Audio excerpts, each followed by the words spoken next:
Mr. Anton, can you hear us? Yes, I can. Okay, In stereo. good.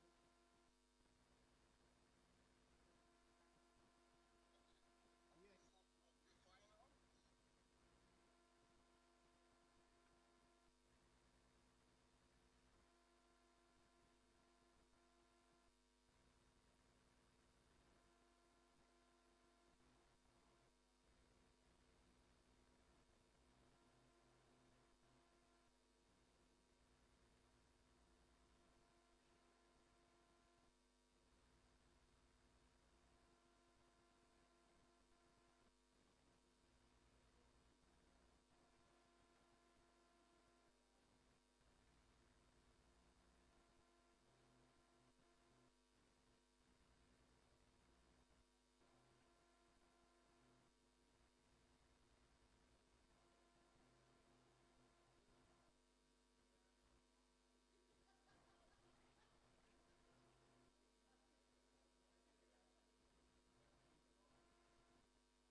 Sencha, Member of Parliament, Mrs. Corinne Joan Genaro, Director of Foreign Economic Cooperation at the Ministry of Economic Development for Curaçao, Ms. Vanessa Torre, SINEX Interim Director, Mrs. Jeanette Burnett, Mr. Anton Said from the International Trade Center in Switzerland, who is joining us virtually today, special guests, speakers, presenters, ladies and gentlemen, a very good morning, bong simang, good week wishes sent to you from Curaçao for those of you joining us from abroad and online, and of course, those who are here with us physically.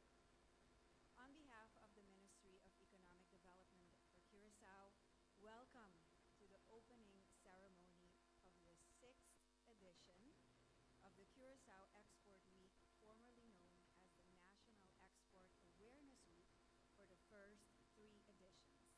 It will run from today, May the 15th, until this Friday, May 19th. We're happy you're here and are excited to present both this physical, virtual, and hybrid opening ceremony and sessions throughout the week.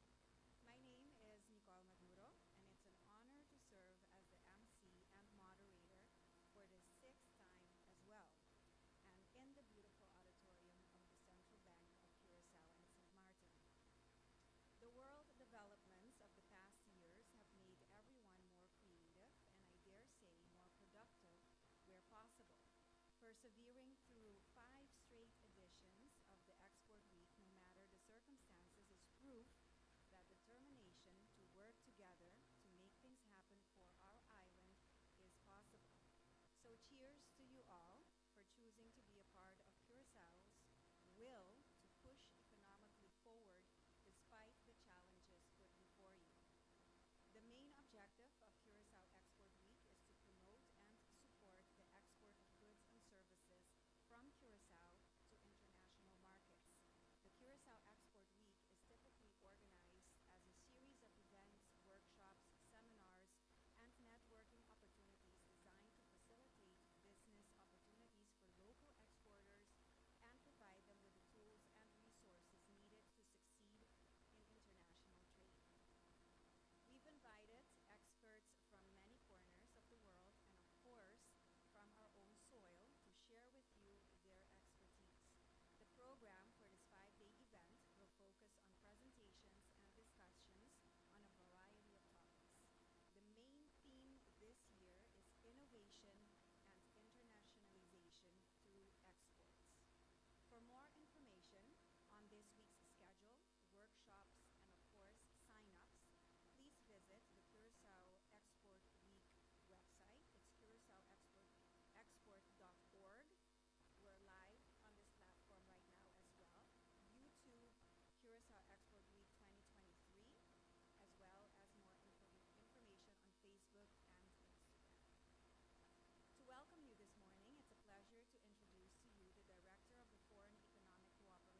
companies and entrepreneurs to realize the 6th edition of the Curaçao Export Week. We hope you will be able to get the most out of it.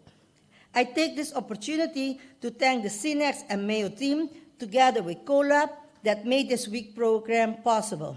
And the launch of the Curaçao Export Week website became a reality. Would like a big hand of applause for the team.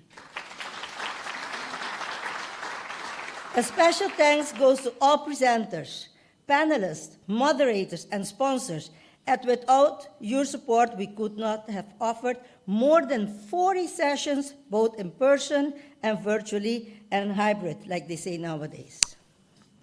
Ladies and gentlemen, we look forward to continuing to work with all partners and citizens to promote our exports and attracting investment to our Dushi Curaçao. Thank you.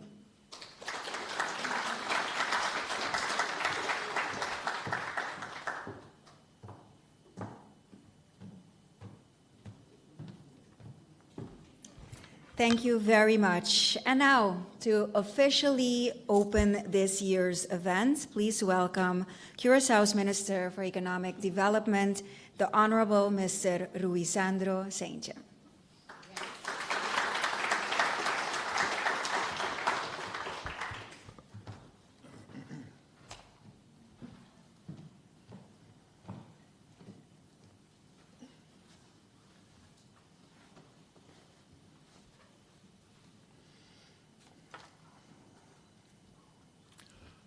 Protocol has already been served. Distinguished guests, ladies and gentlemen, good morning, bon dia. It is my great pleasure to welcome you all to the official opening of Curaçao Export Week. Before I start with my speech, I want you all to bear with me because this speech was written and polished by Vanessa Torre, so you all know what that means. This week-long event is a celebration of our country's vibrant export sector, which is a key driver of economic growth and job creation. As we gather here today, I am proud to say that Curaçao exports are growing steadily, and we are making great steps in diversifying our export base. Our exporters are increasingly tapping into new markets and finding innovative ways to meet the demands of international buyers. But we cannot afford to rest. We need to keep moving and moving fast. The global marketplace is more competitive than ever, and we must continue to adapt and innovate if we want to remain competitive and succeed in the long run. This is why Curaçao Export Week is such an important event. It provides a platform for the government to share information about policies and plans, for our exporters to showcase their products and services, to learn from each other and from international experts, and to build new partnership and business relationship. Over the next week, you will have the opportunity to explore market opportunities, to discuss the challenges and opportunities facing our exporters, and to share best practice and experiences. During this week, we will share more in-depth information about the progress of the National Export Strategy for Curaçao, which is in the implementation stage. We are already seeing some interesting results and new activities being initiated. The National Export Strategy seeks to diversify the economy of Curaçao to make it less dependent of a single sector, like tourism, and to broaden the opportunities for more sustainable future. The NES was developed with the support, expertise, and guidance of the International Trade Center, ITC. The NES is developed The NEST is a development plan which addresses specific opportunities and has identified the reform to enable the business to succeed. The NEST is focusing on 7 sectors. Number 1, the IT services. Number 2, port and maritime services. 3, financial services. 4, educational services. 5, creative industries. 6, blue bioeconomy. And 7, medical and wellness tourism. The IT sector is showing promising results with the positioning of Curaçao as a digital hub of the Americas. The IT sector is able to develop Curaçao as a smart nation. On one hand, we can create and sell our software solution and cloud warehousing facilities locally and internationally, while at the same time build an ecosystem to attract the right IT providers and world players to establish and service our region from here. The IT sector is strongly organized under the umbrella of the digital hub of the Americas, and they are positioning themselves and Curaçao internationally. I want to recognize the work of CIMIA, the Association of Information Technology Exporters, that are doing an amazing job and are an example of how to collaborate as competitors in order to conquer the world. The port and maritime sector has been advancing after it was hit hard by the effect of the closing of the border with Venezuela and the stagnation of the refinery. New activities had to be developed. KTK is now exporting more to neighboring countries. CPA is working on improving the logistics in the harbor to facilitate trade and transport of goods. And the government recently approved a very dynamic plan to develop some of the land around the refinery for activities related to renewables and light industries. Another development is the New Haven Industrial Zone. That is a new area which has been taken out of the free zone and made available for development. It has room for around 60 companies that can run industrial and commercial activity geared towards the local market and exports. Corinde is facilitating the development. A new legislation is being developed to modernize the current free zone and economic zone into special economic zones, which meet international standards and will cater to a more modern business environment as addressed in the National Export Strategy. We hope to finish this new legislation this year for it to start its process. The international financial services sector is working on some of the subsectors in the strategy and is working hard to get through the audit of the FATF in 2024. More information about the FATF audit will be shared later today, and I know it will affect you all. A robust education plan for the financial service sectors is being developed, and a better narrative and marketing strategy is going to position Curaçao stronger in the international market as a center of excellence in financial service. The creative industries is moving towards a more structured approach, and the focus on film, music, new media, marketing, and communication are going to be enhanced. The film sector has some exciting developments. An incentives package is currently being developed. it is going to make it more attractive. Investments and infrastructure will enable us attract more production to Curaçao. This Friday, I will sign an MOU with Fabian Castal for the development of the Proteus project and underwater research station. This project is a flagship project under the Blue Bioeconomy strategy, with major investments that will be attracted to Curaçao. The strong part of the nest lies not only within each sector individually, but has major spin-offs and spillovers when you connect sectors to each other. Blue Bioeconomy and IT will deliver an underwater data center which will be established in the area of Seaquarium.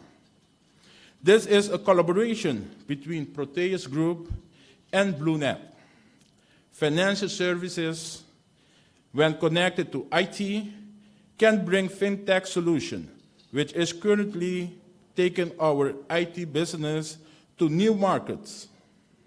The Curaçao Fintech Association, CIMIA, and Curaçao International Financial Center are collaborating in this field.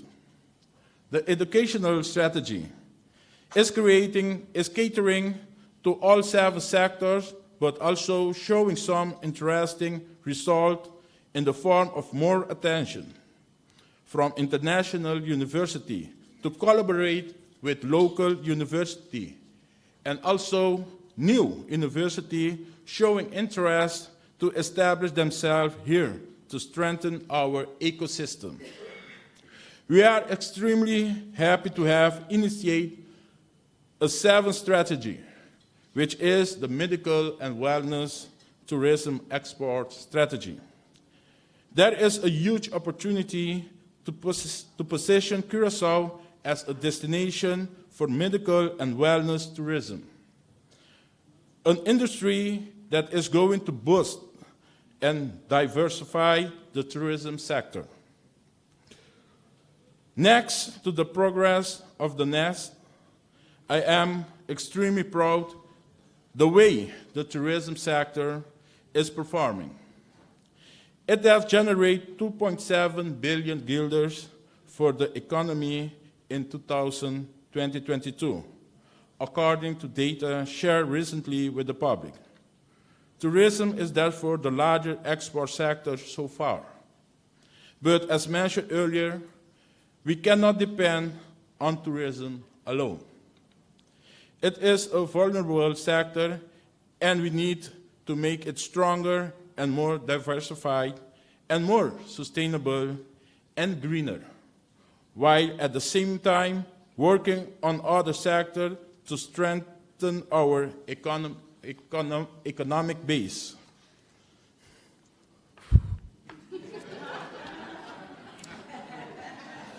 Little bit of water, please. Starting this month, we will publish the Curaçao Export Brief, a report of performance of our export. The Curaçao Export Brief will be a publication of the Policy Department at Mayo in collaboration with the Central Bank of Curaçao and St. Martin. More local engagement of entrepreneurs will be my main focus in the period ahead. I want to see more small business in creative, agriculture, hospitality, transport, wellness, and heritage-related activity getting more out of the tourism sector and the other sectors. I will launch Oreia para Empresário this Wednesday in Barber to interact with small business and show them the opportunities in tourism. Thank you, Rican.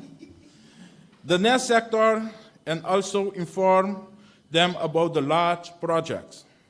Oreia para Empresário will be organized frequently in other areas of the island as well. In conclusion, I do not want to leave this morning before mentioning this. I want to share with you the following 3 initiatives that soon will be materialized, namely the first and largest hydrogen chain production supported by the largest offshore floating windmills in the region to be operational on Curaçao. Second, the formulation of the energy transition roadmap for Curaçao by TNO and IRENA. And third, an MOU to determine the framework for the working cooperation with TNO on Curaçao. The MOU will be signed this afternoon at 4 p.m. with Minister of Climate and Energy of the Netherlands, Rob Jetten. Minister Jetten is here on a trade mission with a number of dozen companies that are going to invest into the hydrogen power plant. Everything I mentioned will be accompanied by a very comprehensive reform program through the Landspakket. A little bit water.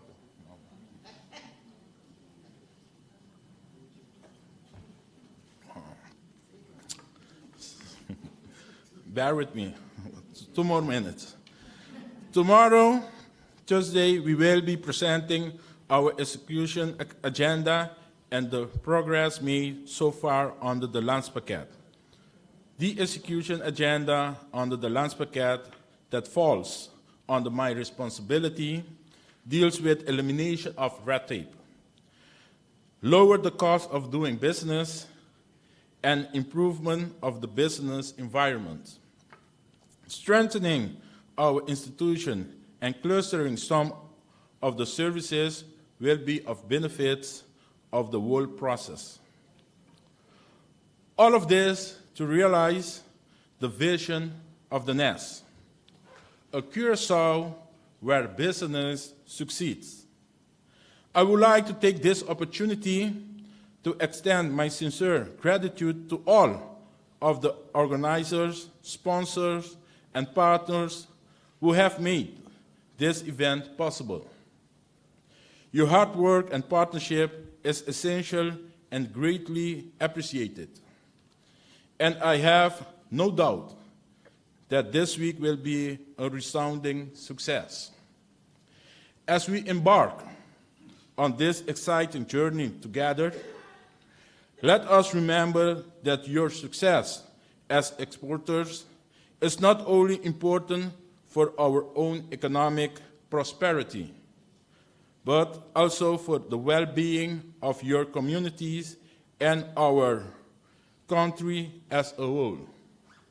Let us therefore redouble our efforts to position Curaçao as a competitive, innovative, and dynamic export nation, and to build a bright future for all of our citizens. Thank you, and I wish you all a productive and inspiring week ahead.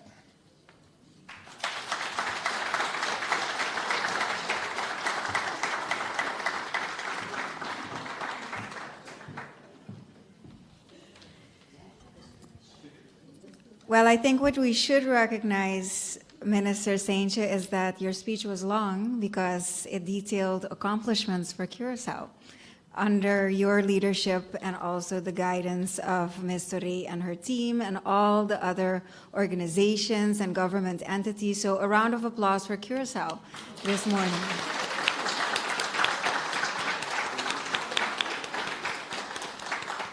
Maybe next year your speech will be even longer. We hope. As we dive into the importance of export, it's important to also take a look back at our history and how far we've come and how far we plan to go.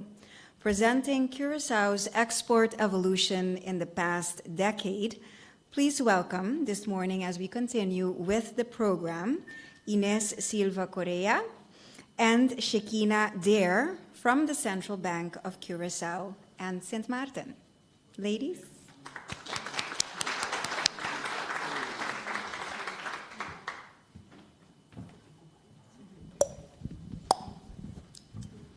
Yes, we will also be saying goodbye for now for Minister Saintje because he, as he noted in his speech, will be meeting with Minister Jetten from the Netherlands. So we thank you for being here this morning, and we hope to see you during the week as well. Thank you.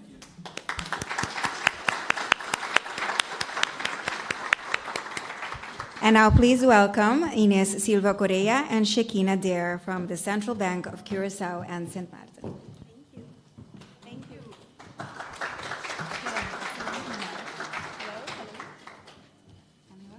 Hello, hello. Thank you. Thank you. Good morning. Okay, so when we talk No, it's not working. yeah, hello? Hello?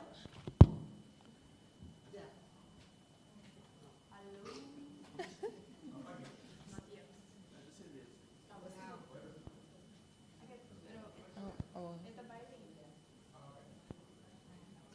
One moment, please. You want to start here?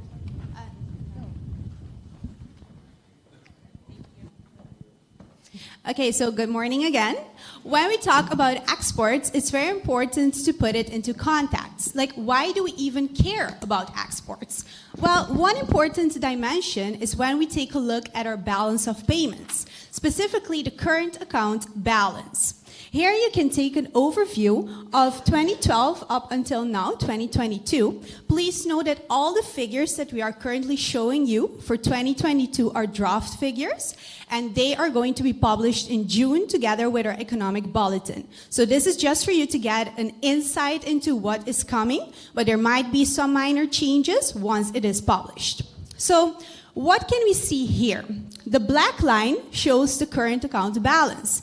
And as you can see, it has been for the entire decade, we have been experiencing a deficit, a current account balance deficit. And what you can see also is that most of it comes from the trade balance, where you can see that the trade balance has also been experiencing a deficit. When we talk about trade, we're talking about general merchandise, like for example, food and clothes, but also about oil products and bunkering. And important to note is that this looks logical because of the fact that we are an import country, but it is even more important to indicate like why do we actually look into this? Because when we take a look at the other aspect of services balance, we can see that this does have a positive contribution to the current account balance. However, the contribution is not strong enough in order for us to turn around the current account balance and make it a positive contribution. So therefore, you can see that over the past decade, we have experienced a current account deficit. Looking into further details regarding the trade balance and the services balance, you can see what we have been discussing just now. In the left graph, you can see that the merchandise imports have been significantly higher than the merchandise imports. On the other hand, in the right-hand graph, you can see that the services exports have been much higher than the services imports. So again, showing the contribution that for the trade balance, it has contributed negatively to the current account balance, while the services balance has been contributing positively to the current account balance. Okay, if we took further a look to these charts, we can see within a decade our exports divisions has changed from a 40% bunkering and 60% for merchandise in 2012 compared to a decade after in 2022. We do have a division where bunkering increased to a 61%. General merchandise reduced to 31%. And we do have here an additional division, the oil products, for 8%. But I have to say, we don't think that this part will be a future reliable sector of export unless the refinery is activated again.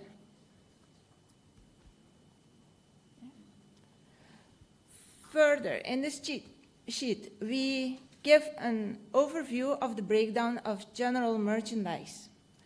We mention here the top 5 divisions, and they are tobacco, beverage, clothes, pharmaceuticals, and other. we can see that the main sectors are the same. However, the divisions change. For example, clothes reduced from 63% to 27%, and biggest, the other sector, the other division, they increase from 20% to 47%. You are asking yourself, I can imagine, okay, what is this other division? There are several small items that they have a range of 1% to 3%. That's why it's not sustainable to mention it apart. It forms then together the other divisions. You can think here about the perfumery, the cosmetics, and other kind of foods. It is also important to mention that this is actually a proxy for you to just get an idea of the general merchandise breakdown. But at the moment, we're not publishing these figures because if you note in the commodity group sectors, there are around 100 sectors. So when we talk about these are literally the ones that we notice that are the biggest ones. However, once we are working on the report in order for us to publish it in the future, then we will see whether it's possible to group certain codes even further in order to have, let's say, a main group in order for us to have a better breakdown than this one. But this is just for you to get an idea of what is currently happening.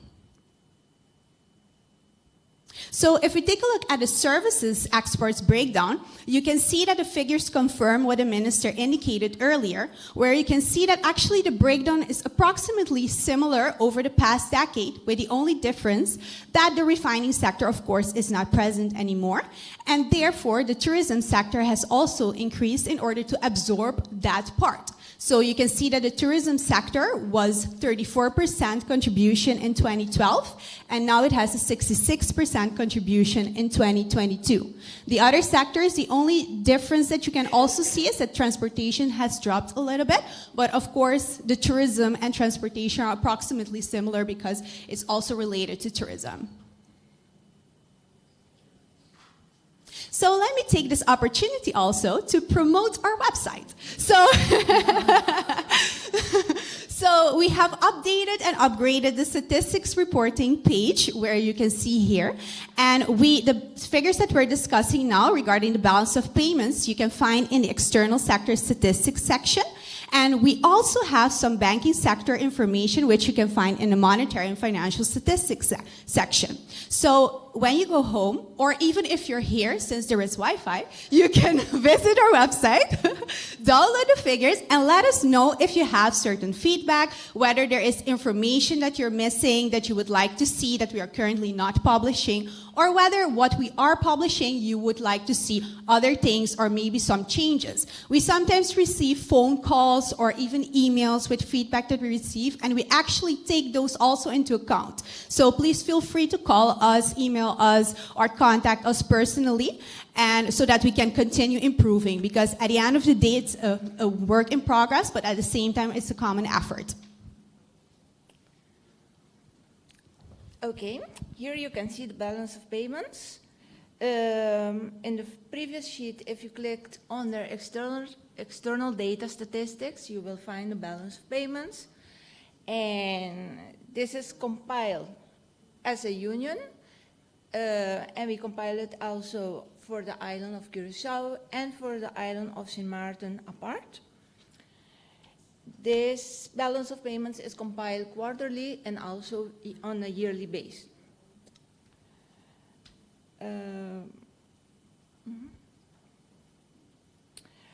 Our main data providers to compile the balance of payments are, in the first place, the local commercial banks. We use also the customs data, Curaçao Tourism Board, and the companies.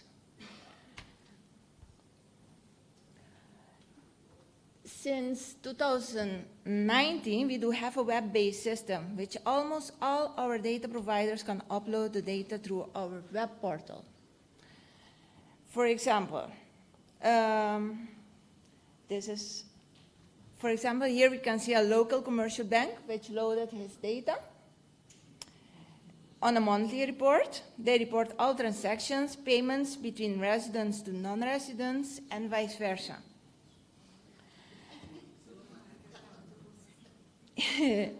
Each transaction that the bank reports must have an explanation and a transaction code.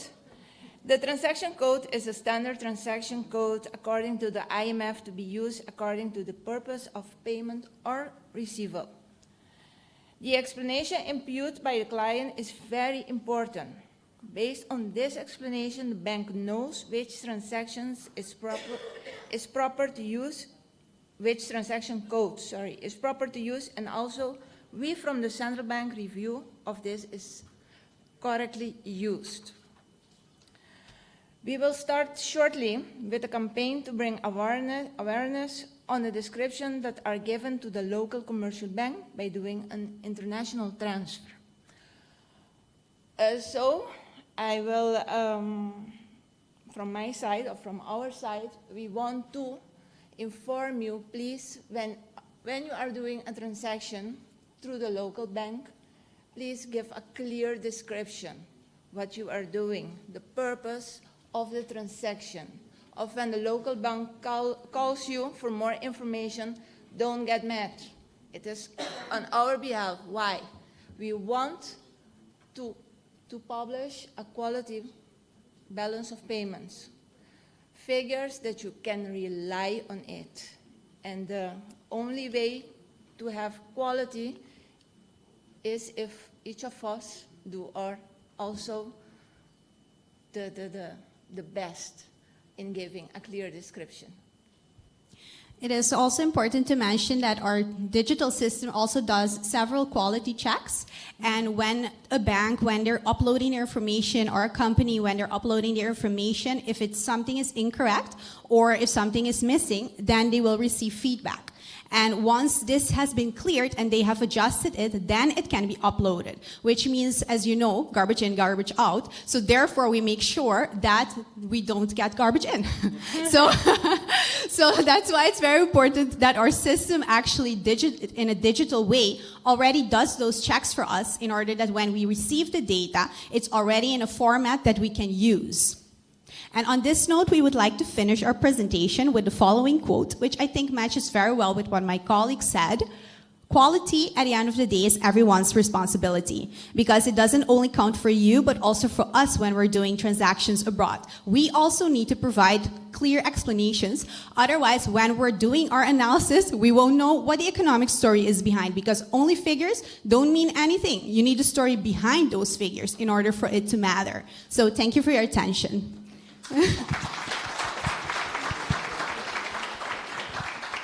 I believe there is a question there. It's related to the description. I think that's a very important point you brought up. In my experience, sometimes you do intercompany loans, and there's no possibility to go to a bank and actually do it physically. So that's one thing you guys should look at. And I mean, with the rulings you guys for banks, we should that's properly addressed. Because currently it's very difficult. If you want to do intercompany loan, do a deposit, you can't. It's very, very difficult to put a description. Oh, okay. Oh, we need to check. Let's talk after so that we can see like which bank and stuff so that we can follow up with them. Yeah, that's a good point. Are there any other questions maybe? No? Okay, well then, oh, okay. I have no question, I just want to give you a tremendous compliment. Thank you. Hi, I have no question. I just want to give you a tremendous compliment and applause for your very lively presentation. Thank you. Thank you.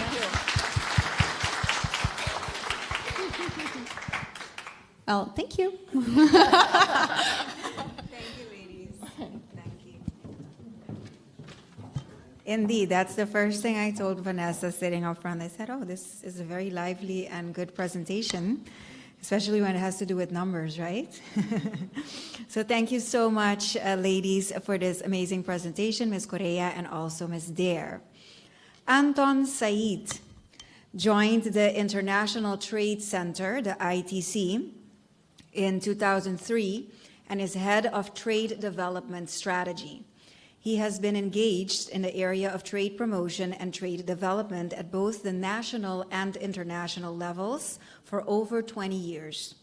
He's worked directly with and advised senior government officials and business managers in their goal to stimulate trade and investment at national and sector levels and to support SMEs to become more competitive in their international marketing efforts. Under his leadership, the ITC developed a range of innovative trade strategy solutions and assisted more than 50 countries in designing their national trade strategies. He's been by Curaçao's side since the beginning of the export strategy journey and is one of the main drivers for our country's strategy success, export strategy success so far. We now welcome Mr. Anton Said, who is joining us virtually from Switzerland. He's presenting Implementing the National Export Strategy. What does it take? With you, Mr. Anton Said. I don't know where he is on the screen.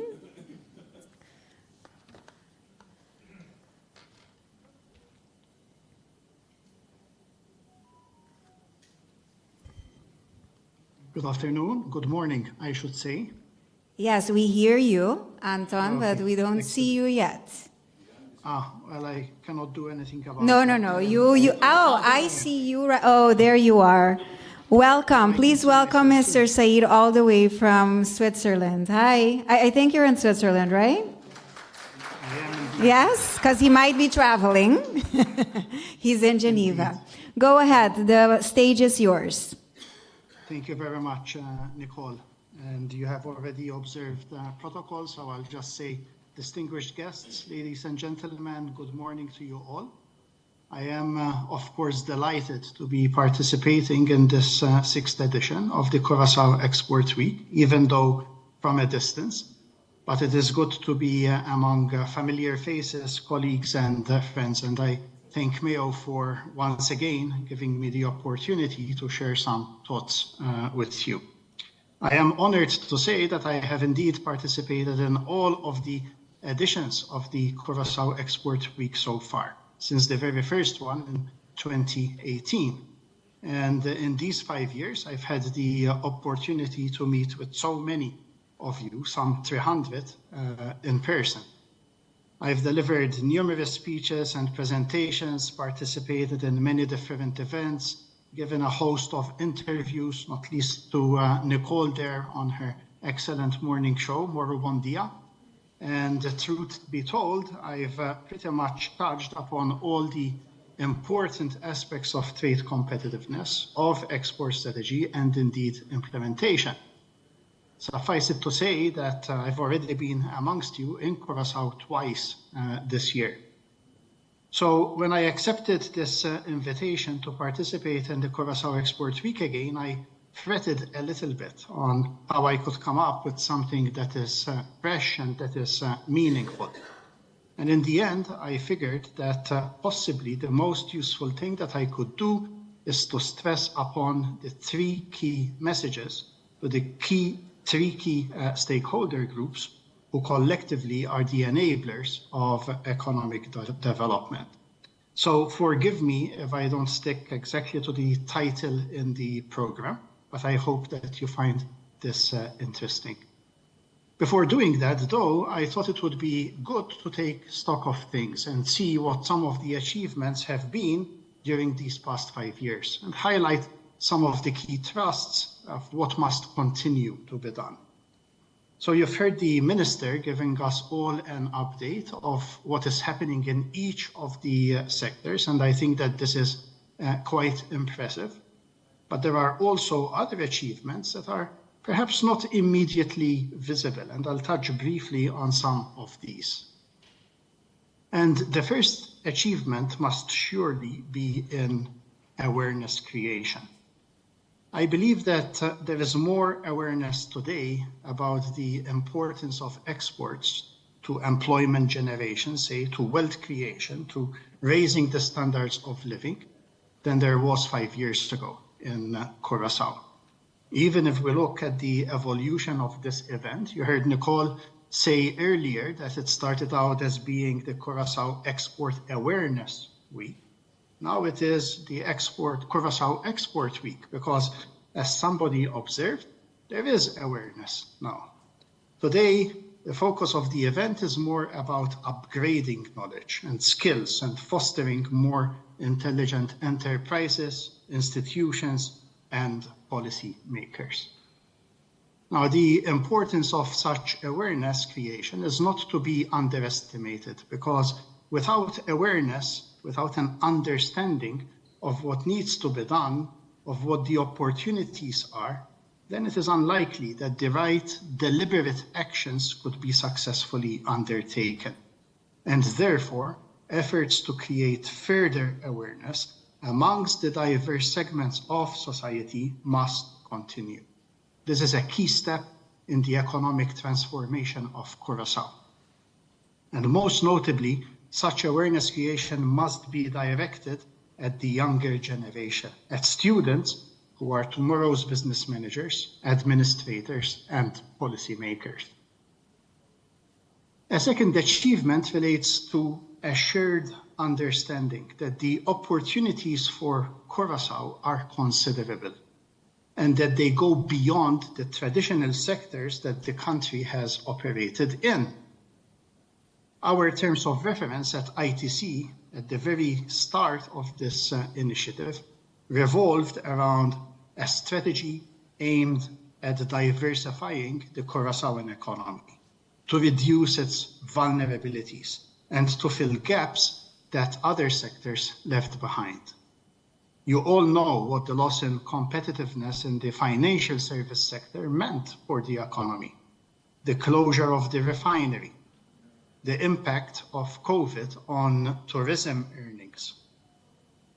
At the time, very few people were talking of the creative industries as a potential export. Very few people recognized the possibilities offered by the education sector and the blue bioeconomy, and indeed the range of port and maritime services.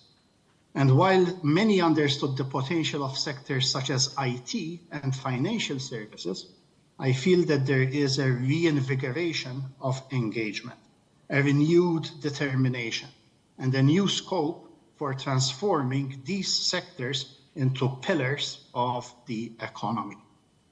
And while some still regard the reopening of the refinery as the answer to all economic grievances, the truth is that the National Export Strategy provides for several much more lucrative sectors that can transform the face of the Curaçaoan economy, create more employment opportunities, and generate foreign exchange earnings for the country.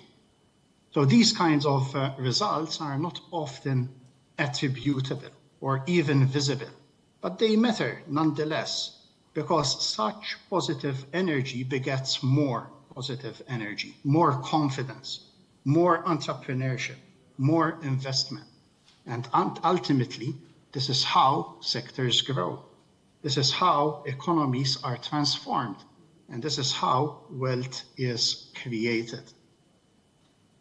I also believe that there is more optimism today on the economic future of the country, especially within the private sector. And this is a considerable achievement in its own right.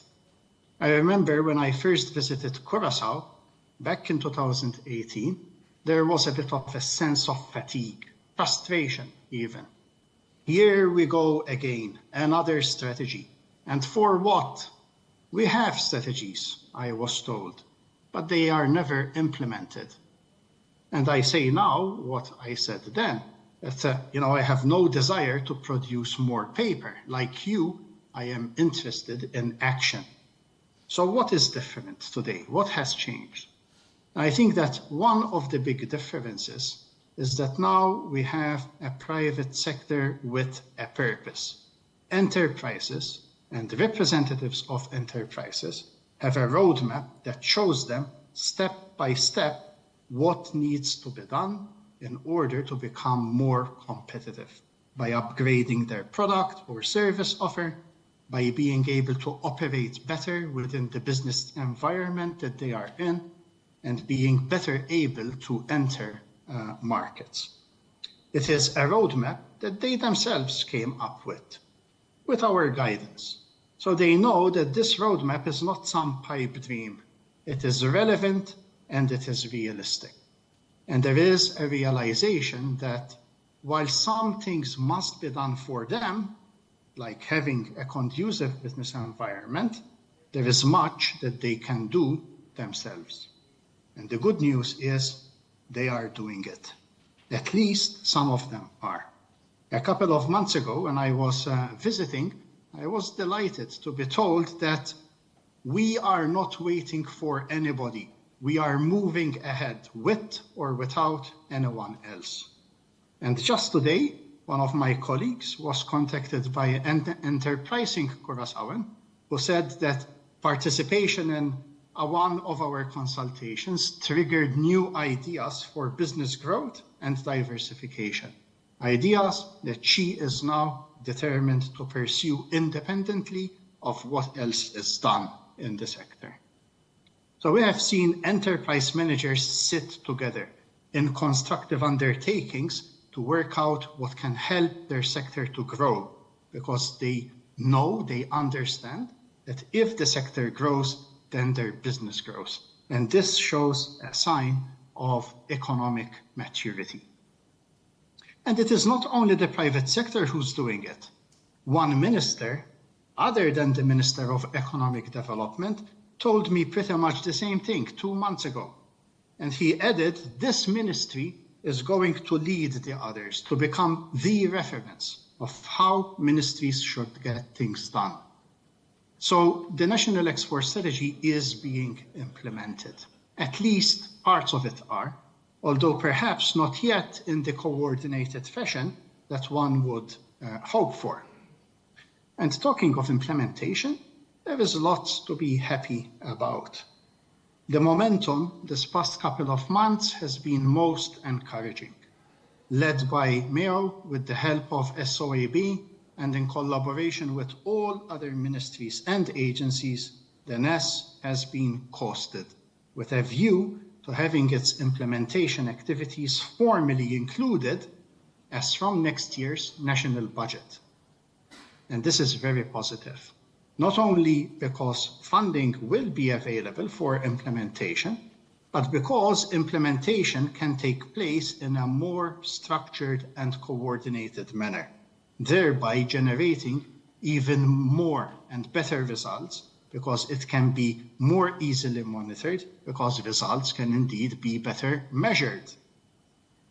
This means that finally, the National Export Strategy of Curaçao will be ingrained into systems and structures that go beyond the efforts of individuals. It becomes part of the operating system that powers the economy. Having said all this, there is really no time to lose. There is still much that must be done. And this is where I want to bring in the 3 key messages that I mentioned at the beginning. So first, an appeal to policymakers at both the political and the administrative levels. It has been said that politics is about who gets what, when, and how. But surely, politics is about much more than that. It is about identity. It is about culture, about values and lifestyle. Now, politicians, necessarily engage in a process of maneuvering to assert their views and their interests. And this is not only fine, but it is necessary to preserve a democratic system. But sometimes the politics game becomes worthless, especially when the sole pursuit is discrediting political rivals. In my view, this is cheap politics, employed by lesser politicians. It is a destructive rather than constructive form of politics, because, as we all know, it is much easier to break something than it is to create something. And although sometimes you do have to break something to create something else, most often it requires using what you already have in order to build something better. A couple of months ago, in another speech I was asked to deliver in Curaçao, I talked about how unnecessary it is to keep pressing the reset button, to keep going to the drawing board, to start again from scratch. And this is where good politics comes in, because a politician worth their salt is a politician who is able to assess the current situation, who recognizes the good that has been done before, and who is able to devise a vision that builds on that good to a future desirable position, and then to transform that vision into action with the minimum disruption possible. So I say, let there be political rivalry. This is healthy. But when it comes to Curaçao's economic well-being, let there be a unity of direction. Let there be continuity. Let there be a consistency in the political will. Let the rivalry only be about who can do more, and who can do better. Secondly, an appeal to institutions, whether public, private, or indeed civil society organizations. I've been saying this for 25 years, and I still think it is true. That the level of economic sophistication of a country is equatable to the level of sophistication of its aggregate institutional framework. As the saying goes, a chain is only as strong as its weakest link, and one weak institution can indeed undermine the work of many others. Institutions do compete, and that competition could be valuable, were it not for the fact that sometimes unhealthy competitive practices are employed. When there are institutions who still think that they can do everything alone, that they can do everything better, then we are not on the right track. Because like politicians, institutions are there to serve the country, and specialized institutions to serve specific communities. Sociology often distinguishes between 5 or 6 principal types of institutions. They categorize under family, government, economy, education, health, and religion. We are concerned with the economy, but it has to be noted that how well the economy fares is often contingent on how other segments function. So it is not enough to talk about economy-centric institutions alone. For example, good business requires the existence of good legal systems, of good education systems, of good financial and monetary systems, of organized labor, of good transport systems, of good infrastructure, and so on. It is clearly not enough to have a good Ministry of Economic Development, or a good trade promotion organization, or a good free zone operator. So if we are interested in a better, more prosperous Curaçao, then institutions in different segments must recognize their contribution to economic development and give it priority. Institutions need to work in tandem, not in isolation. They must be coordinated and working towards the same objectives together. And this is why we are pleased that the NES has served to bring organizations together, in some instances for the first time, to brainstorm together how the export sector could be further supported through cohesive and indeed innovative services to enterprises, as we heard Janet say earlier. And it is only through the contribution of each of these institutions and through recognizing their place along the chain that impact can be achieved. And thirdly, an appeal to enterprises. You have built your businesses on your own steam. Nobody did it for you. Nobody handed you a blank check and said, here, go start a business. You worked hard and you took risks and you succeeded, sometimes against the odds. Understand, however, that your competitor is not the guy next door, but it's the rest of the world. Understand that by working with others, you can all gain. And we have been delighted to see how the private sector has organized itself through associations in recognition that working together does indeed pay off. Understand that while you do depend on government to create certain conditions for your business to thrive, there is much that you can do for yourself.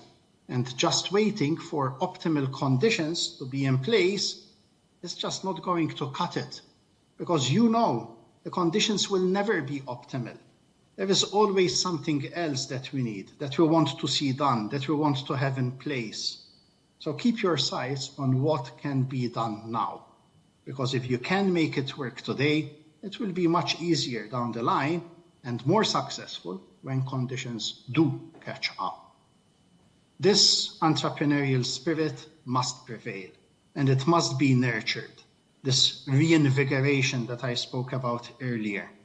So as business leaders, show the young people that good careers can be built in Curaçao, that enterprises can indeed thrive, that jobs and wealth can be created.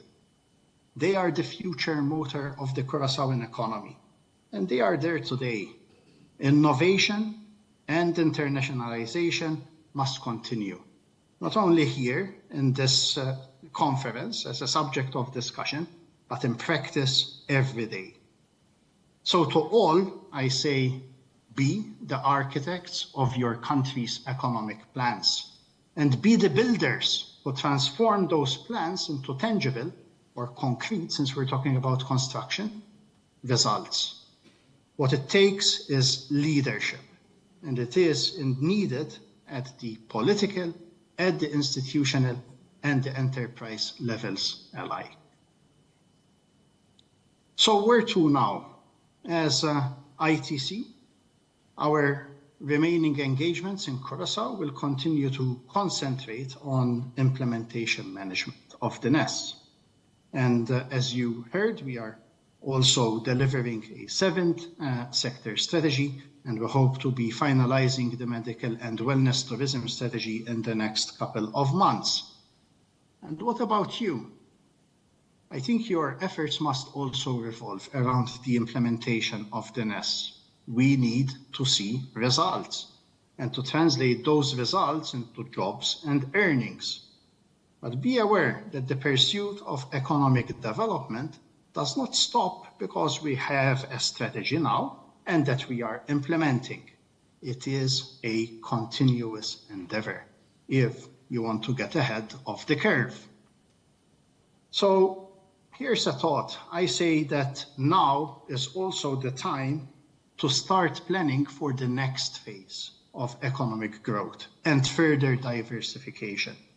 Leave it too late, and you risk losing whatever competitive edge you may have gained.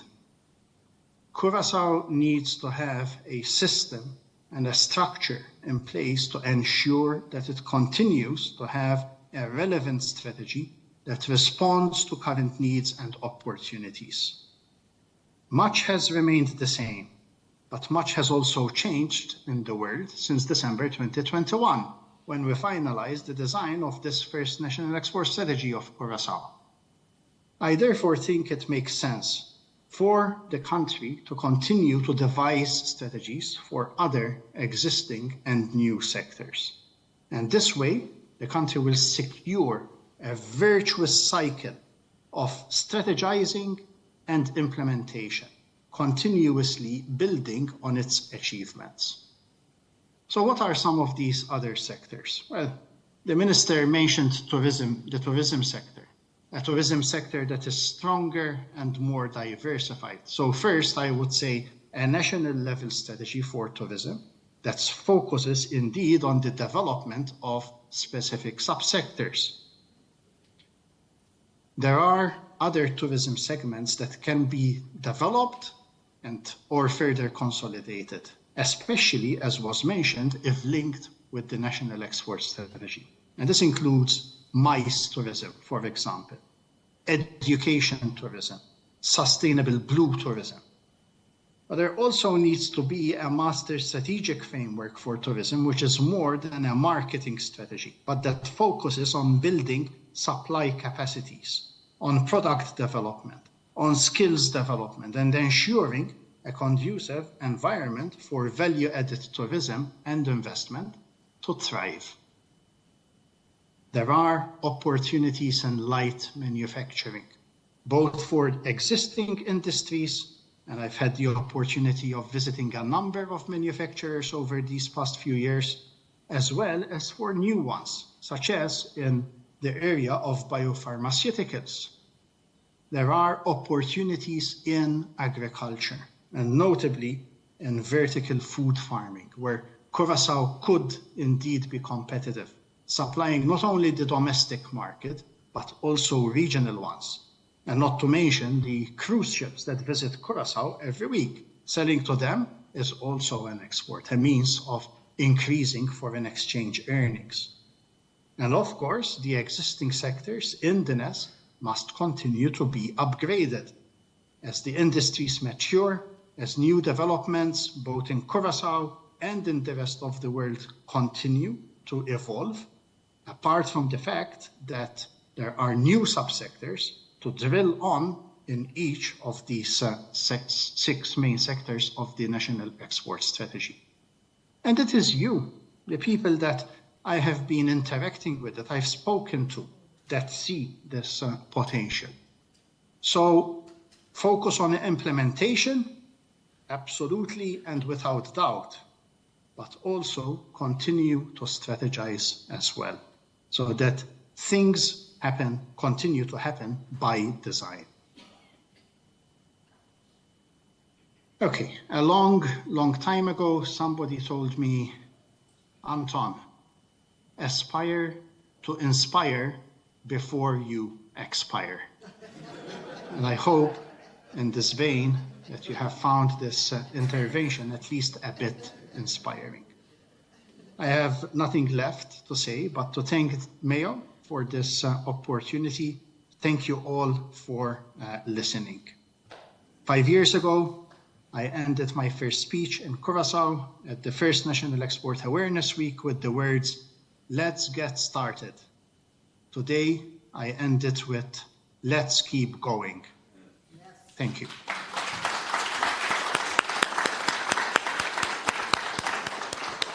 Thank you so much, Anton, Mr. Said. A pleasure seeing you virtually, and hopefully we can welcome you back to Curaçao very, very soon. Thank you for being so inspiring always. Next, we welcome Mr. Samuel Nicolas from Curaçao's Seapost. His presentation this morning is titled, "Overcoming the Challenges of Small Island Country Logistics." Yes? Yes? Oh, your colleague will be presenting. Okay, so we have Mr. Trevor Nisbet, right? Presenting on behalf of Seapost with the same presentation. You need a clicker?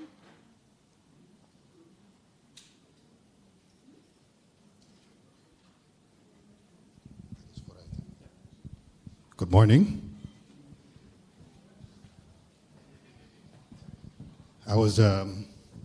Thank you, Nicole. I was looking around to see if the young lady from the central bank was here to take over this presentation, because the way she did it would be much more fun than the way either Samuel or I did it. So bear with us for a minute. Good morning. Thank you for taking your time. Let me catch my breath. Overcoming the challenges of small island country logistics.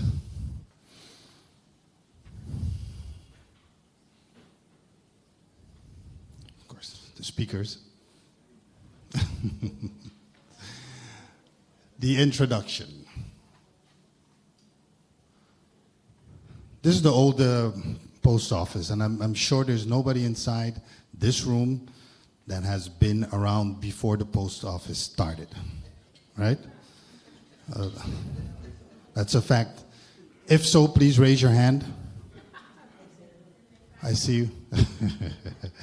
That's the post office has been it's been around a very, very long time, and then of course there is that question: is why are we here presenting? Of course, we're presenting with two hats on. One, of course, being the post office. That means we have access to many logistical tools, so that could also help anybody inside here. But the other part is, of course, the part in where we also had to change the way we do stuff and also start exporting. So maybe our story could inspire others to also look within their company. Even though the odds are against you, you could still change and even start exporting if you just try. Okay, I have to get used to this presentation. It looks different at home. So why are we here? I already explained that. This is just an idea of the different post offices around the world. You will see that you have big companies like China Post and Pakistan Post and Deutsche Post. And all these post offices actually have the same challenges we have. We all know that at a certain point, maybe I should ask, who has sent a letter in the last 2 years? Anyone? So that's our challenge.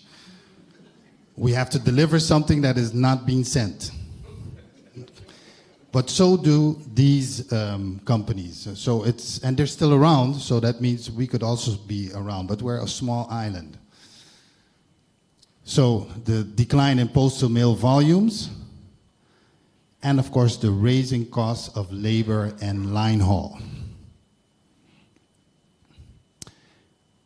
We have a situation, and I would like to compare us to, let's say, Nederlandse Post.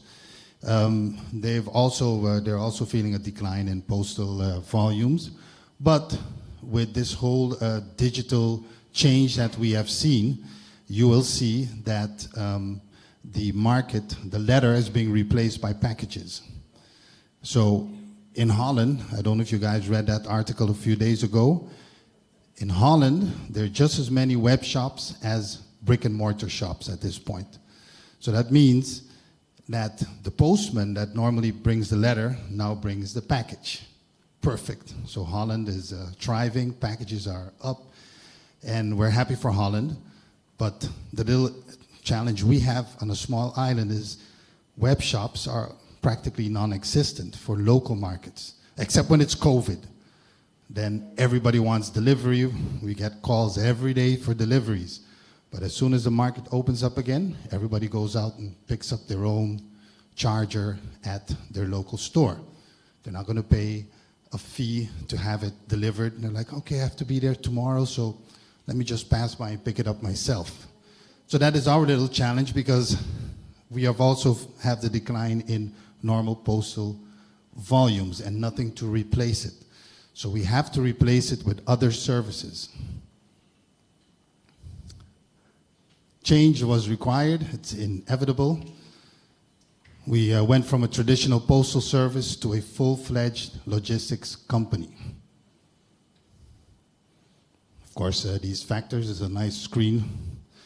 Liberalization of the markets, new services, new markets, new technologies. These are all things that pushed change and made us have to change. The strategy. Why Curaçao expands its products and services? Of course, CPost is a semi-governmental company and should operate like a regular company.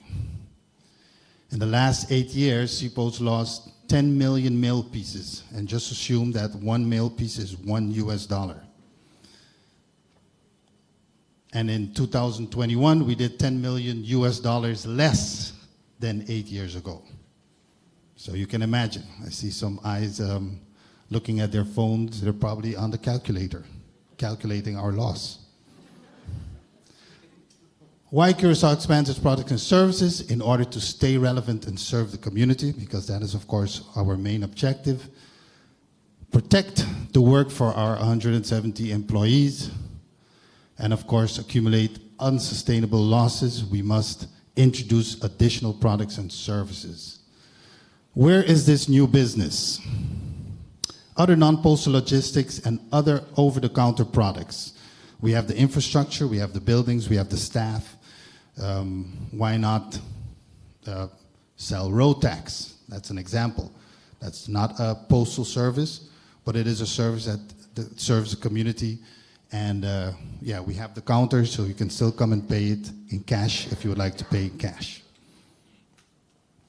Expand internationally. That's, of course, why we're here in Export Week.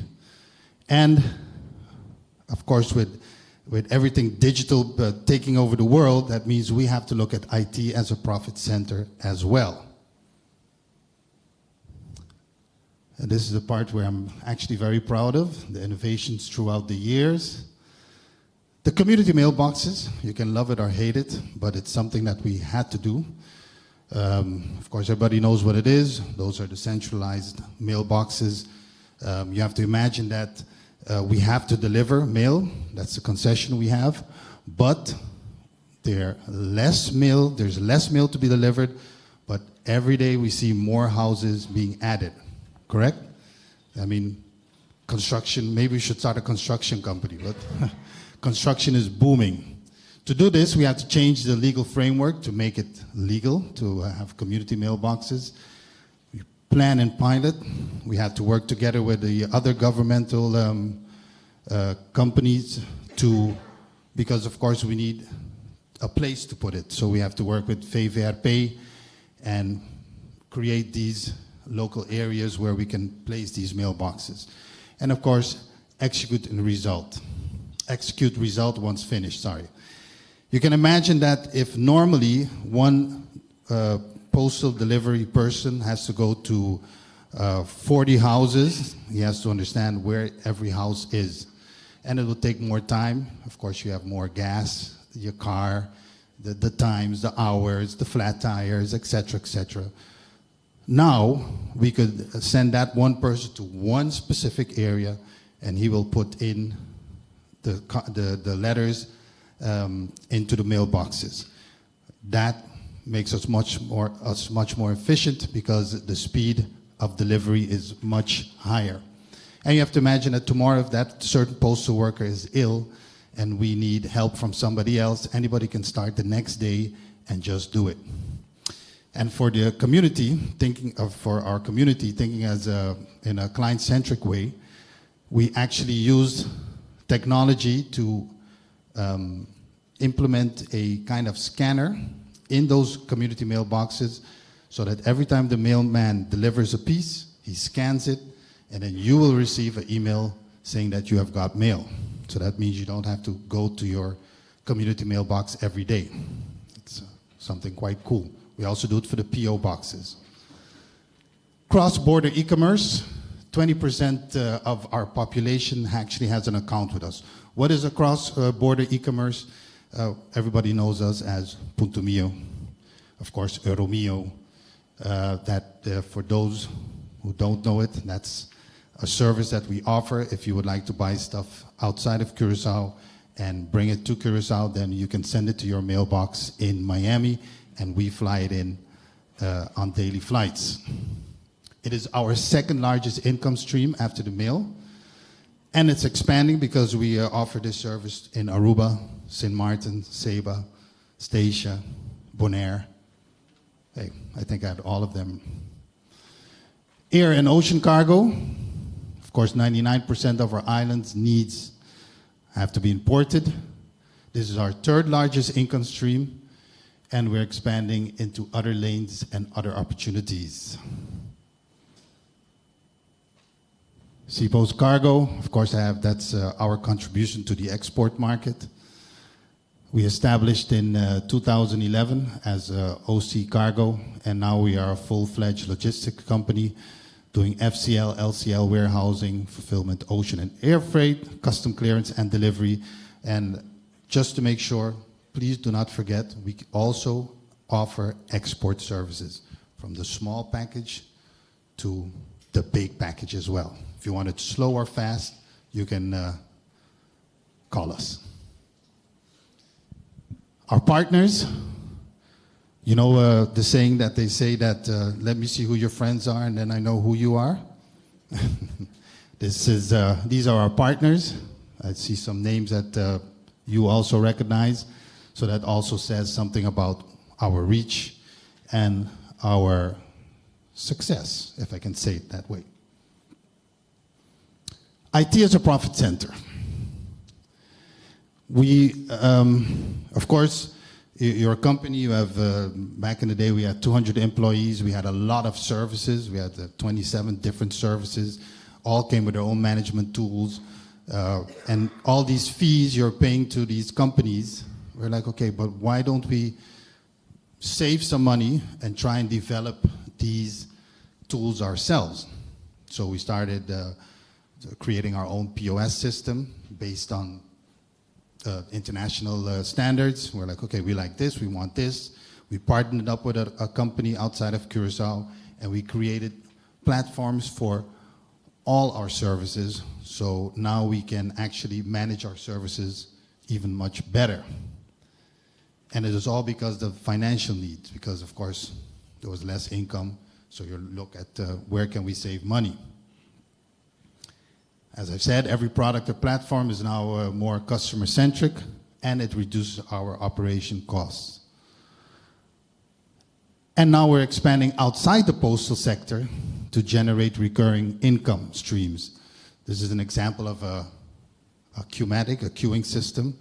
We rebuilt one, and now you can find them at other partners that are non-postal companies.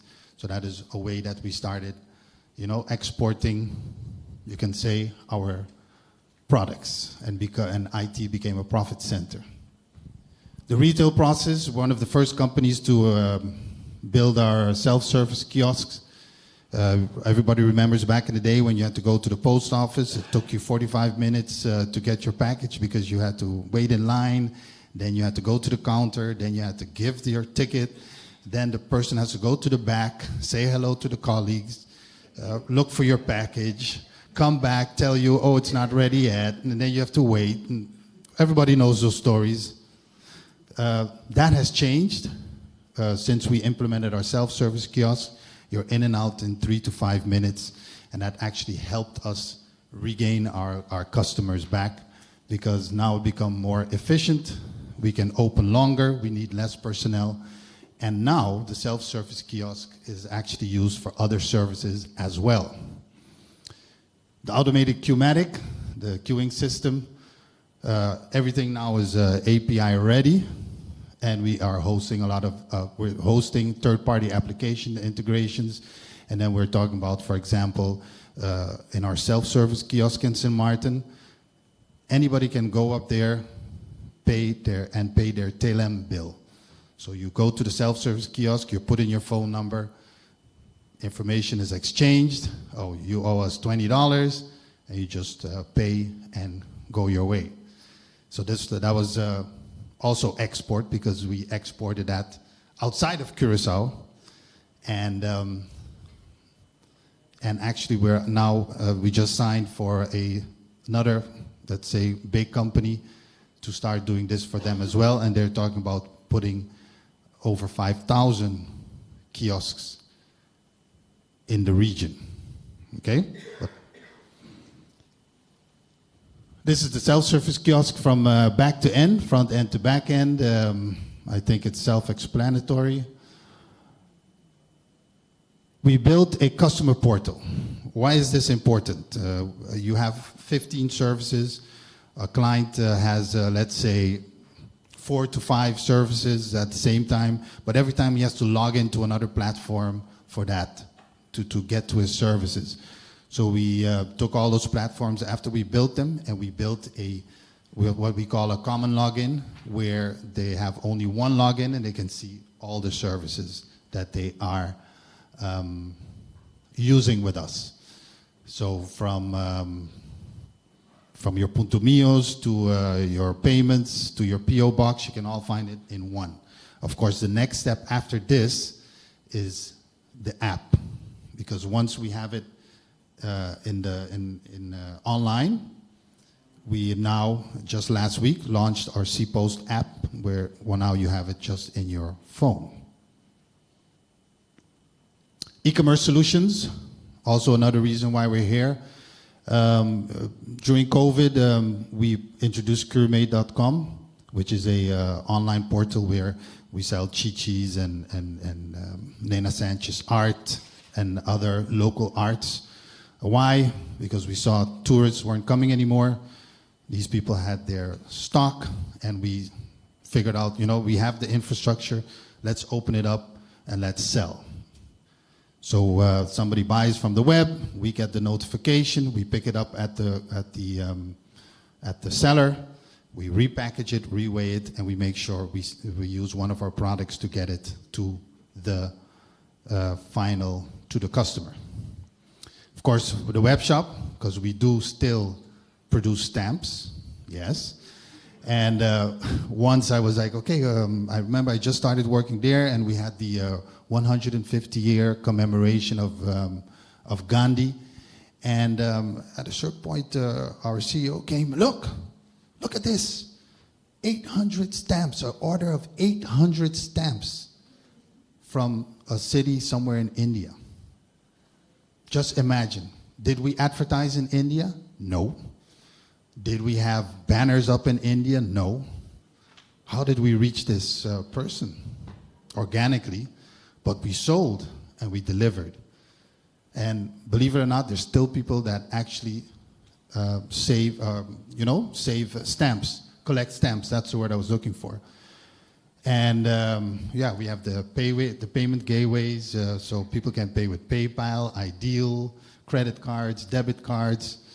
Of course, our loyalty program and integrations with digital payments. This is also another step we took. Anybody knows what an NFT is? I know one person for sure that knows what an NFT is. Two. We were actually the fourth postal company worldwide to actually issue NFT stamps. Now, this is also export, because these stamps, we have created them locally, and they're sitting there. Not everybody buys stamps anymore. So we actually gave them another life by creating these non-fungible tokens, but stamps. The first issuance was the 50th anniversary of Curaçao Carnival, and this morning I got the email that the next issuance, which is going to be the work of Nena Sanchez, is going to be online pronto. We partnered up with a company in Estonia called Stamps Deck. They do it for the post offices. We were number 4 to sign up. And that's that advantage you talk about. When you're almost first to market, it also helps. We have sold, I can't tell you exactly how many, but we have sold a few already. And it's a way of, recreating whatever service you have and giving it a new life. And the next step, of course, the next step is the metaverse area. And what is that? That is a lot of, let's say the person that made this presentation understands it better than I do.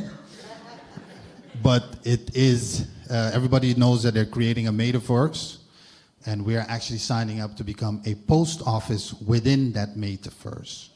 And what does that mean? You are available in the new space, right? You are available in the metaverse. I know it's a lot of, it's not clear for everybody what it is, but let's say it's a virtual world and we are part of it as soon as it's up and running. It's now in beta testing, so you'll soon see an announcement saying that we are one of the, it's like Festival di Tumba. It's a red light, green light, go. So anyway, this is, I have to hurry up. Customs applications. These are just a few of our things that we automated and rebuilt and made it just for ourselves. And why are we saying this? Because now that it's tested with us, we're actually introducing it to other companies that are outside of the postal area. Oh, automated community boxes. There's also another good things that we have. Everybody saw that viral post from a red post box that was so full of mail that it broke, and people are like, "Oh, you guys are well." So we fixed it, and now we have scanners at all of them, and of course, very important, a dashboard where we can actually see when the mail has been picked up. We can see when there's mail. There's a counter, so we improved our efficiency. And of course, if you can measure it, then you can manage it. Of course, this I already said. This is our self-service kiosk. We're working with Telem in St. Martin. And of course, I would like to say thank you. And if there's any questions, I'll be sitting right there because my time is up.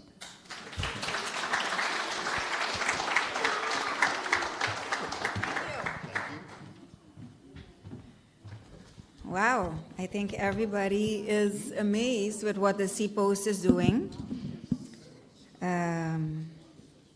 No, let me just keep it at that.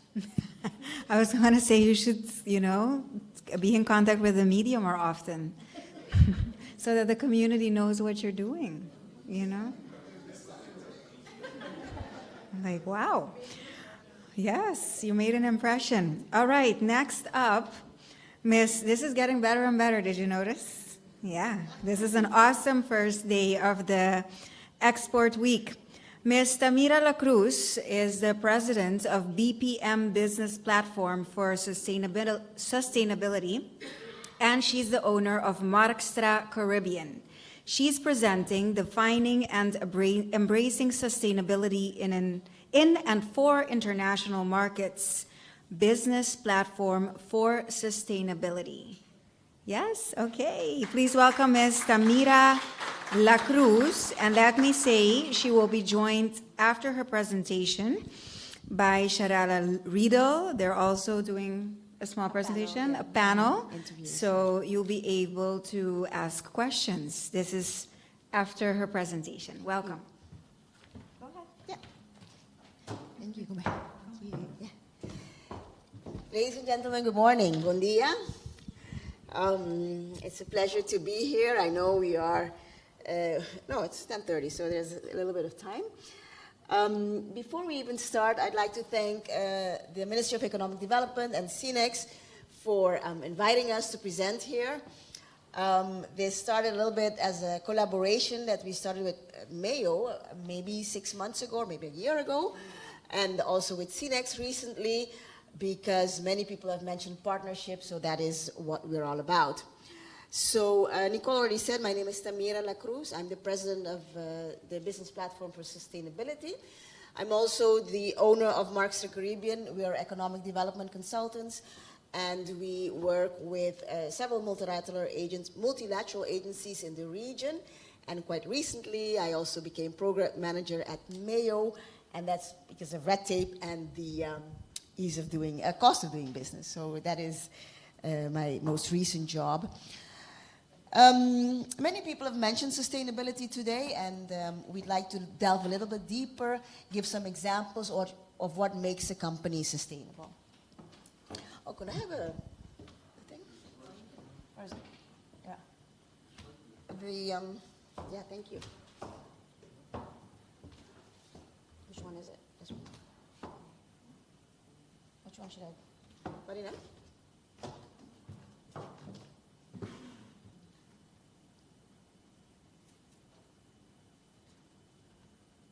Oh, this one. Yeah, it's green.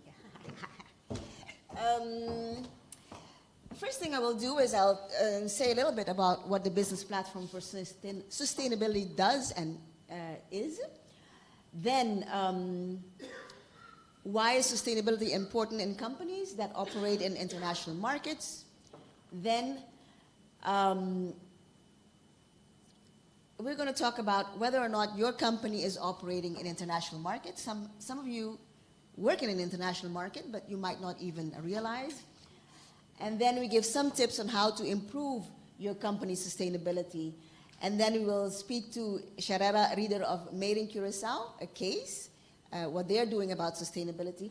And then we open the floor for discussion. Business Platform for Sustainability was founded 15 years ago as Bedrijvenplatform Milieu. And I came on maybe 3-4 years ago, and I must say these people were pioneers at that time. It was called Bedrijvenplatform Milieu. This was before the Sustainable Development Goals. A group of enthusiastic, very much nature, environmentally oriented people started the platform. Several large companies, but also some small ones. And the idea was to promote the environment among businesses. And it's an association, we now have about 60 members. And when we started, it was, again, before the Sustainable Development Goals, but when the Sustainable Development Goals came around, we didn't change our official name, but we are calling ourselves a Business Platform for Sustainability. We are a member of the World Business Council for Sustainable Development.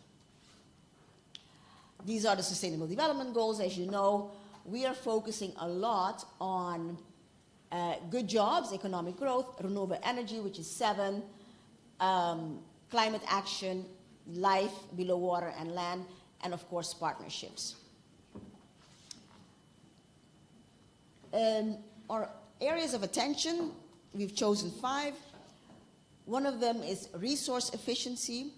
We know that 30% of costs in organizations is due to waste, just regular waste, waste in processes.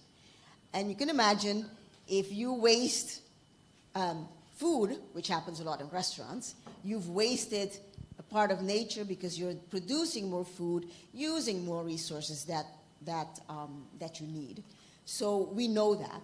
And therefore, we are emphasizing how can companies reduce the waste within their companies. Better use of natural, financial, and human resources, digitalization is part of it.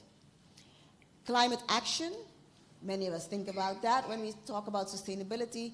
That is energy, waste, and water management, electric mobility, circularity, planting of trees, because that is good for the climate. The third area of attention, which many people do not think about, is, and I didn't think about it either, is formal business ethics, fair procurement, avoiding conflicts of interest, paying your taxes, again, not employing undocumented workers, employing formal workers. So that's an area which we don't usually think about, but that is an area of sustainability.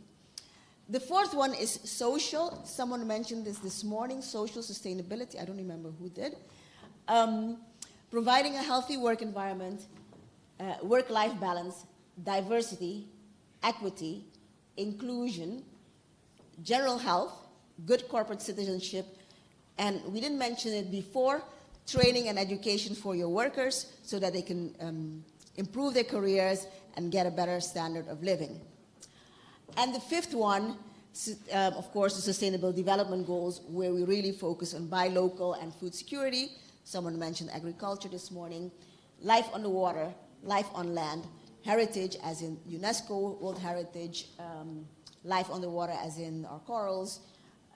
They bring us income, sustainable income, if we take care of them.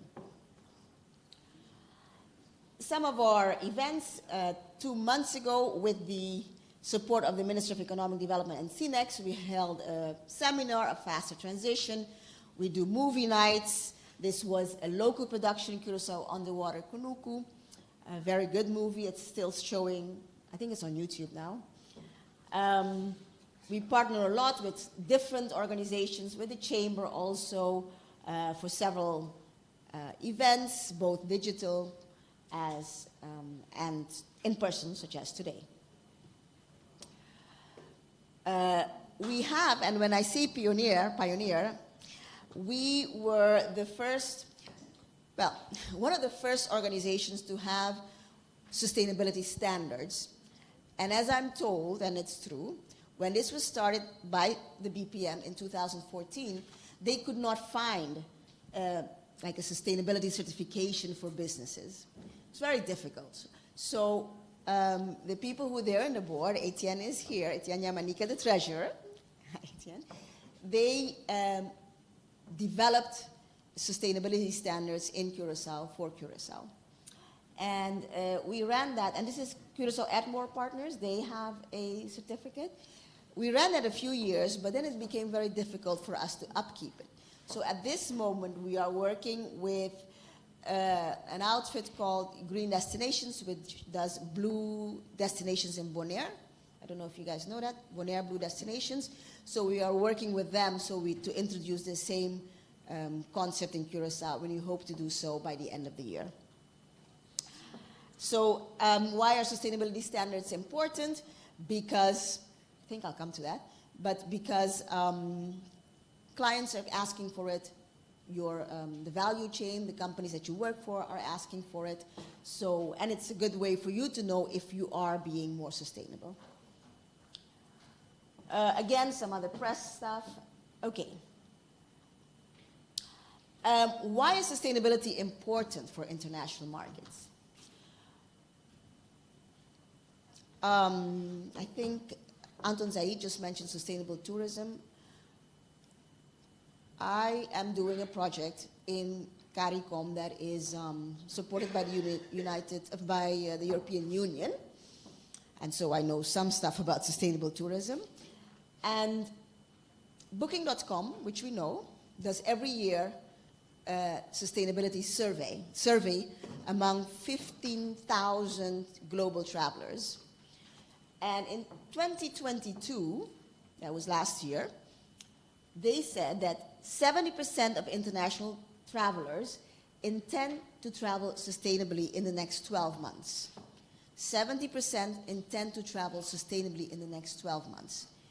The year before, in 2021, 80% said that they are looking for sustainable destinations, and 50% said they could not find them. So 2021, 80% said they're looking for sustainable destinations but cannot find them. And the year after, 70% thinks that the destinations are there. So that's how fast hotel, like tourism-related companies are moving towards sustainability. A webinar that we held, the CHTA president said, sustainability in the Caribbean with regard to tourism is not a choice. It is imperative. It is imperative because clients are looking for it. And if you don't offer it, they're going to go. They're not going to come. Let's say that. And most strikingly, I should say, the EU has passed a law, and starting in 2024, all European companies of a certain size, and smaller ones a little bit less, all European companies have to report what they're doing on sustainability in 2024, all of them, whether or not they operate in Europe or elsewhere. So if there is a European company here, they have to report their sustainability standards, and if they do, if they're working with you and you're a local company, you also have to work with them to increase your sustainability. I will come back to what exactly am I talking about. Then, I said before, people don't know, are we working in the international market? Because I said sustainability is important for international markets. Are you working in it? When are you working in it? Obviously, if your company is exporting. Is your company exporting? Then you work in an international market. Is your company serving foreigners in Curaçao? For instance, is it in the tourism sector? If it is, then you're working internationally. Has your company established an office of store in another country? One of our members, Koiman, has a company in Barbados. So, if you have a company in another country, you are working in an international market. Is one of your employees stationed abroad? Sometimes you may have an accountant who's established abroad or anything. So if you have that, and your employee is stationed, for instance, we have some people stationed in Colombia, I think. If your company has employees stationed elsewhere, you are working in an international market, and you have to take care of your sustainability issues. I must say, let me go back a little bit. Curaçao is not a signatory to the Sustainable Development Goals, right? Or to climate action. To Sustainable Development Goals and to climate action, it isn't. To Paris Accord, it isn't. Right. So then that's why sometimes it's not as active here as it is in other countries. The discussion is not as active. Now, maybe your company doesn't fall under one of the first four points, but maybe your client does, right? Or maybe your provider, your supplier does. So if you are in the four, or one of your clients is, or one of your suppliers is, you are working in international markets, and therefore you have to be engaged with sustainability. What are some of the things that you can do?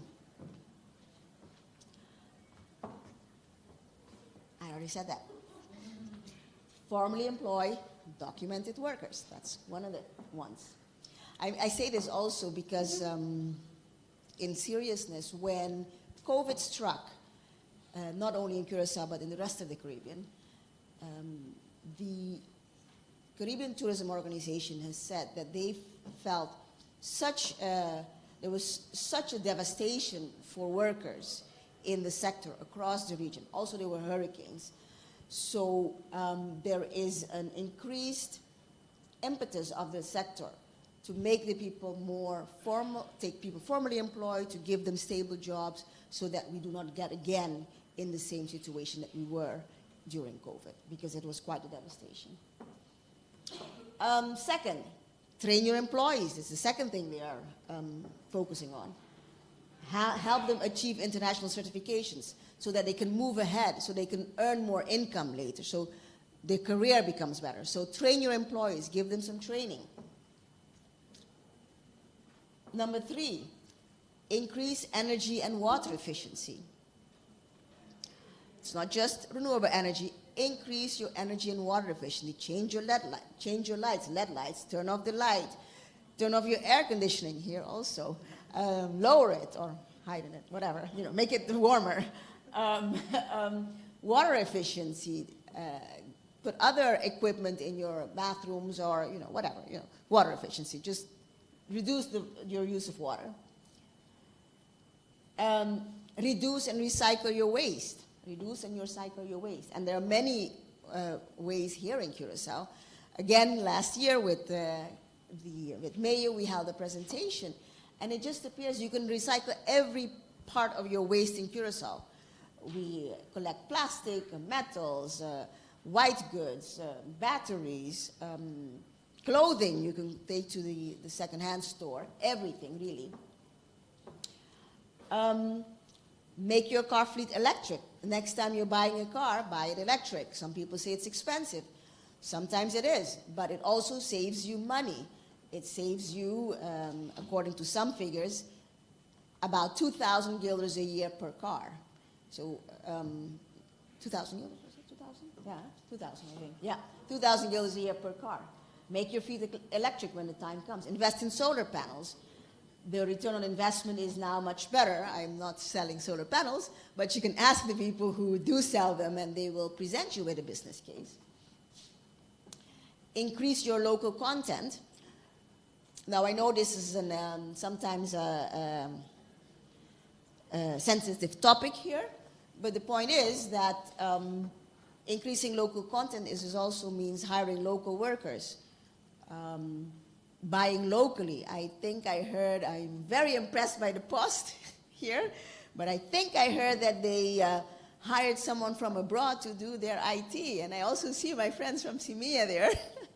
So if you would, when you have projects, if you would consider local suppliers,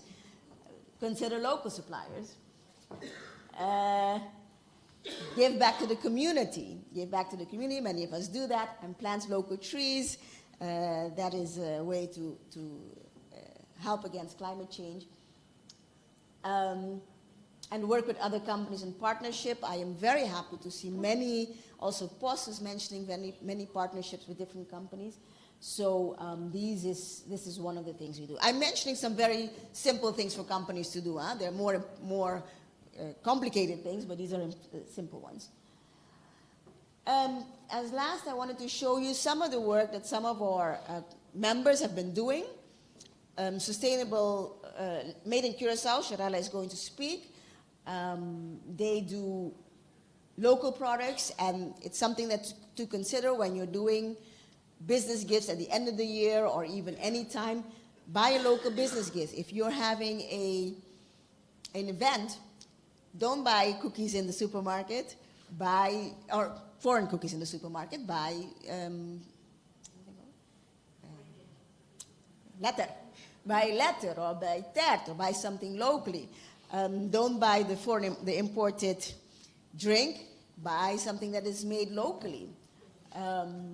Your Christmas baskets, fill it with locally made stuff.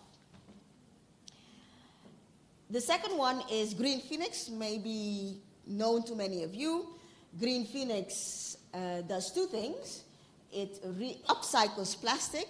Here they are making bricks out of plastic, but it also exports plastic, and that falls into export. So many of the companies that I mentioned before that do where you can recycle your waste, they export the waste, and when you export the waste, it's almost like exporting anything else. So Green Phoenix does both of them. They are our member. Here our other member, Corpodeco. Corpodeco has green loans. You can buy green products, solar panels, but also electric cars, businesses as well as individuals at a good rate. We had a battle of the banks 2 months ago in the seminar, and we had Corpodeco and another bank saying what their terms are for green loans, and it's very interesting. So when you are looking for loans, shop around. Oh, yeah. Another of our clients, members, Banco di Caribe with DINAF. This is the partnership. They are partnering to offer you solar panels. We have, again, our members, Koyman and Coca-Cola, partnering with one of the good schools in Curaçao, Maria Immaculata Lyceum, on plastics. They are going to build they're going to build construction material with plastic, actually. That's what they're going to do.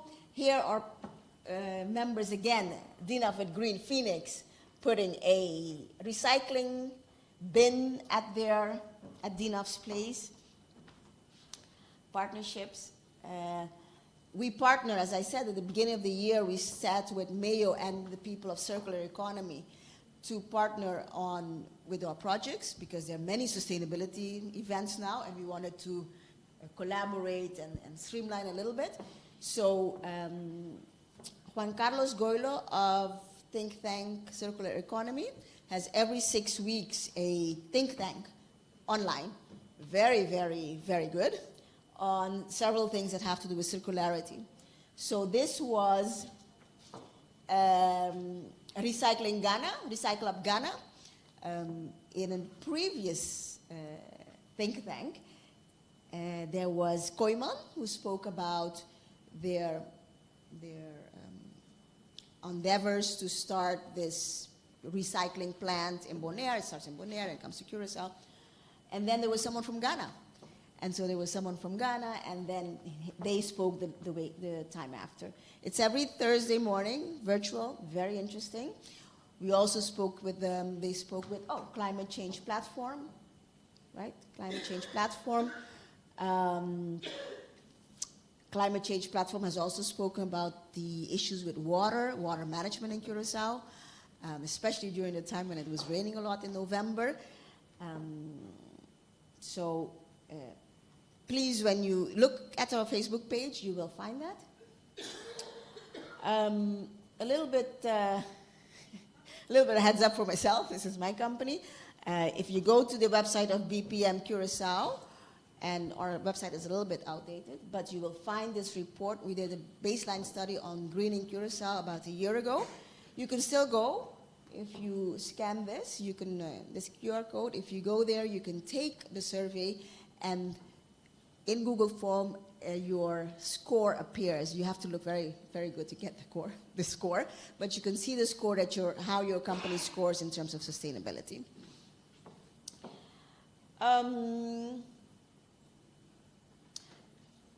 So that's what I wanted to share with you today. I hope it was informative.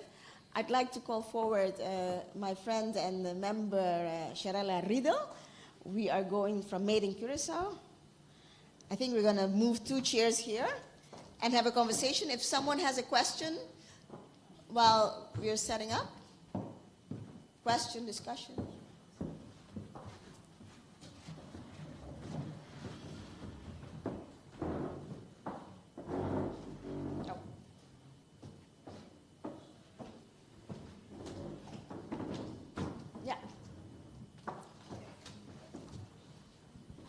This is quite, yes, Elimik, go ahead. Yes, I'm not sure if you can hear me. Oh, okay. Hi, yes, Tamira, thank you so much for connecting me again to the BPM. I've been always a great fan of what you guys doing. I've been a little bit disconnected last years, but it's great, amazing to see what you guys. How far you get and how far you've come. Your presentation started also with tourism. Obviously, that's for our island, I guess, a major importance. The research you referred to of Booking.com was about, if I remember well, that 70% of travelers on Booking.com, they want to travel sustainably. Do you know what the definition of travel sustainably was in this research? Because I think travel sustainably is something else than choose a sustainable destination, but that's another question. Yeah. But let's maybe first start with, do you happen to know what the definition in this specific research was in terms of travel sustainably? Yes, that's a good question. I don't quite remember now, but I do know that the Booking.com, they ask several things. So it's about whether or not the places that they go to have a better good waste management, or whether, to what degree do they do renewable energy, but also very importantly, to what degree they engage with the local community, that the money that comes from tourism. Okay, but sorry to interrupt you, Tamira, but isn't that about destination? Isn't that about traveling to a sustainable destination? Both. Yeah? But also where they stay or the restaurants that they go to. Interestingly, I don't remember the number now, but many said that sometimes companies or hotels, restaurants advertise that they are sustainable or they do whatever, they separate their waste, and then they come there and there's no waste separation. And that makes them very, let's say, angry. So it's very detailed. If you go to that survey, or it's very detailed. They also speak about cultural heritage, whether or not the destination or the companies have cultural heritage tours, how they manage their coasts. Very detailed, very detailed. Thank you so much. When I understand you well, in this specific words you meant travel sustainably is the same as travel to a sustainable destination, right? Yeah. Okay, thanks so much. So Sharala, let me... Are there more questions? No, yes. I aprovechar because I was sitting... Aprovechando. Congratulations. Maybe you can elaborate a little bit more which kind of companies should and can become members of BPM. Thank you. Also, one of the challenges I am noticing of entrepreneurs I encounter that want to be sustainable or innovative or export-oriented coming across the challenge of attaining financing. Maybe you can say something about that as well. Yes, thank you for both questions. The first one is an easy one. All companies can become member of BPM. We have different scales for different. Thank you, sir. For different sizes of companies. Our treasurer Etienne Yamanika is here. Maybe you can help me. You know, we'll be here so you can ask. What companies should become members? You know, we are trying to get companies that are interested in the topic, who would like to contribute to the development thereof.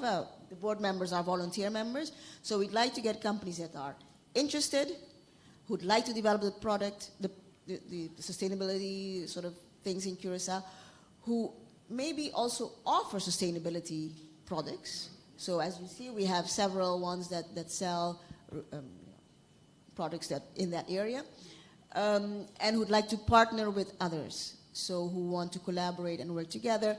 Sometimes we have things such as this one where you can find a way to, you know, expose, give some exposure to your company, share your knowledge, etc. It just so happens that tomorrow we are also speaking with the Minister Yetten. He's invited us to speak about what we do, what challenges companies experience, and the financing is one of them.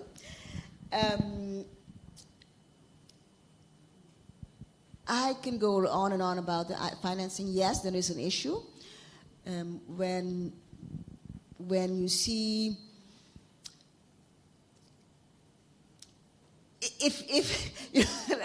I'm trying to, let's be delicate about it. You can find financing everywhere. And of course, just as any other financing, it needs to be bankable. The bank has its requirements, so you need to comply with those requirements. There are innovations in sustainability that are not bankable because they have some risk, they're new. That's an issue. And therefore, and this is again a plug for myself, my company and a colleague, we are organizing a seminar on that in another month about how to finance the transition to green. To discuss exactly these topics, because we do get these questions quite a lot. Mm-hmm. I hope that answers your question a little bit, yeah. Any more questions here? Yes, sir. No, you go first, yes. There used to be an effort in the past where the government gave incentives, and also banks gave, banks also provided special interest rates for solar panels, remember? In 2012. 2012? Yeah. Already? The banks? I don't remember. 2013, yeah, when the rules were passed. Okay. And it really started taking steam in 2014, and then 2015 they changed the rules for the solar panels as far as the feed-in tariff and the fixed fee, solar tax. Yeah, yes. That killed the industry. But I believe those kind of efforts do help, and not only for solar panels. You're talking about inverter appliances. You're talking about LED solutions, and you don't see none of that anymore. No. And I believe that those kind of efforts not only help Aqualectra, because they have to produce less of the expensive type of electricity, they can rely more on the cheaper, and it helps the whole community. It makes us become a more sustainable tourism destination, because if you look at hotels nowadays and you see how much money they spend on electricity relative to the staff cost, it's quite amazing how much money, what percentage of their operating cost goes to Aqualectra. It really is amazing for water, and so these are this is basically where I think we should focus. I believe as a government, as institutions such as yours. Yeah. I think if we focus in that direction, I think where we're incentivizing, we're not just saying or publicizing something, but we really we put our money where our mouth is, you know. There's a few things. Thank you for that. And I'm going to come back to what Eugène just said also. Yes, BTP, who is actually the Bureau Telecommunicatie and Post, they are the ones who set gasoline prices. But they also made an advice recently to on the request of the Minister of Finance to revisit the tax rules on energy-saving appliances. So that's going to be revisited again and further lowered, Yeah, so that's going to be and further lowered, I suppose. Yeah. So one thing is funny there, because if you have a bulb which is below 7 watts, which gives you very little amount of light, because I'm in an industry, so I would know that. However, when you look at the LED light, which actually is usable, which is you talk about for a bulb, it has to go to 14 watts for it to give you ample light for it to be really usable. Those you have to pay import tax on.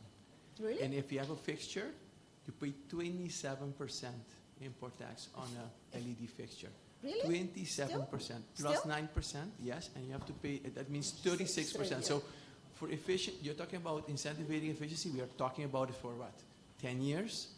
But we still have an import tax effectively of about 36% if you take this 9% import tax by input, and also 26% of import tax for bringing it in.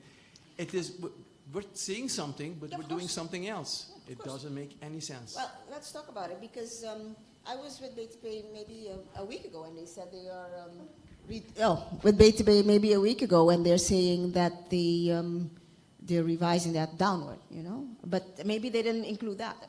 You know, that's a good point. Thank you for saying that.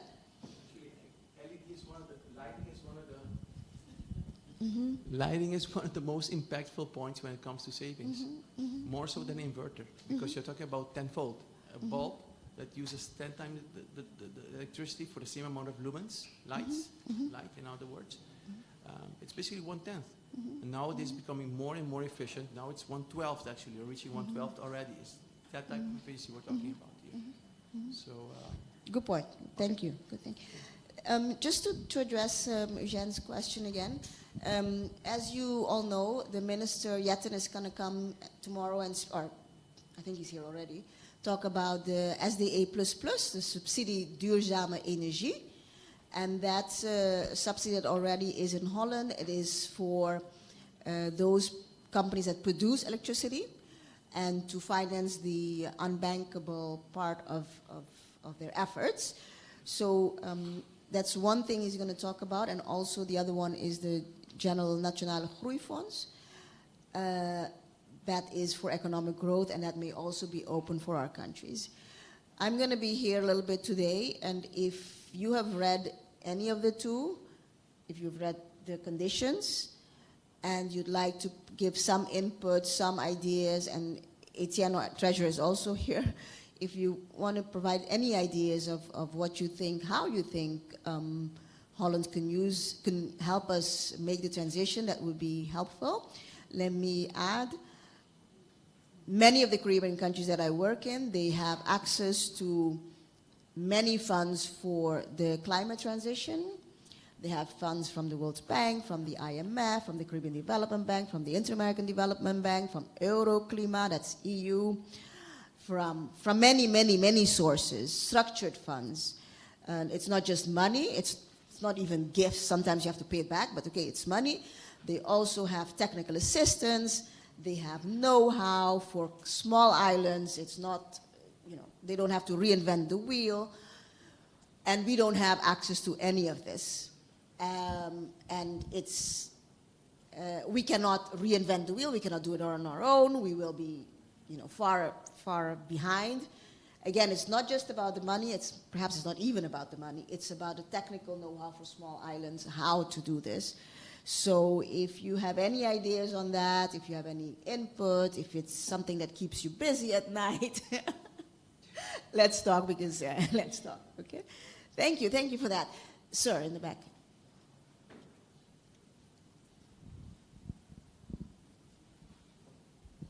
Yes, thank you, Tamira. I think you already answered my question. I was going to ask how is the flexibility and how easy it is to implement such frameworks, and mainly does the BPM have a framework that you guys are using locally for the implementation of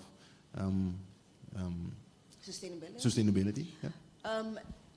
We had one, the minimum sustainability standards, and we are transitioning to new standards.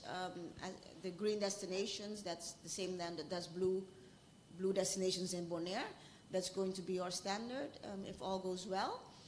But if you go, for instance, to the survey that I did, and if you click on that QR code, you will find a lot of questions.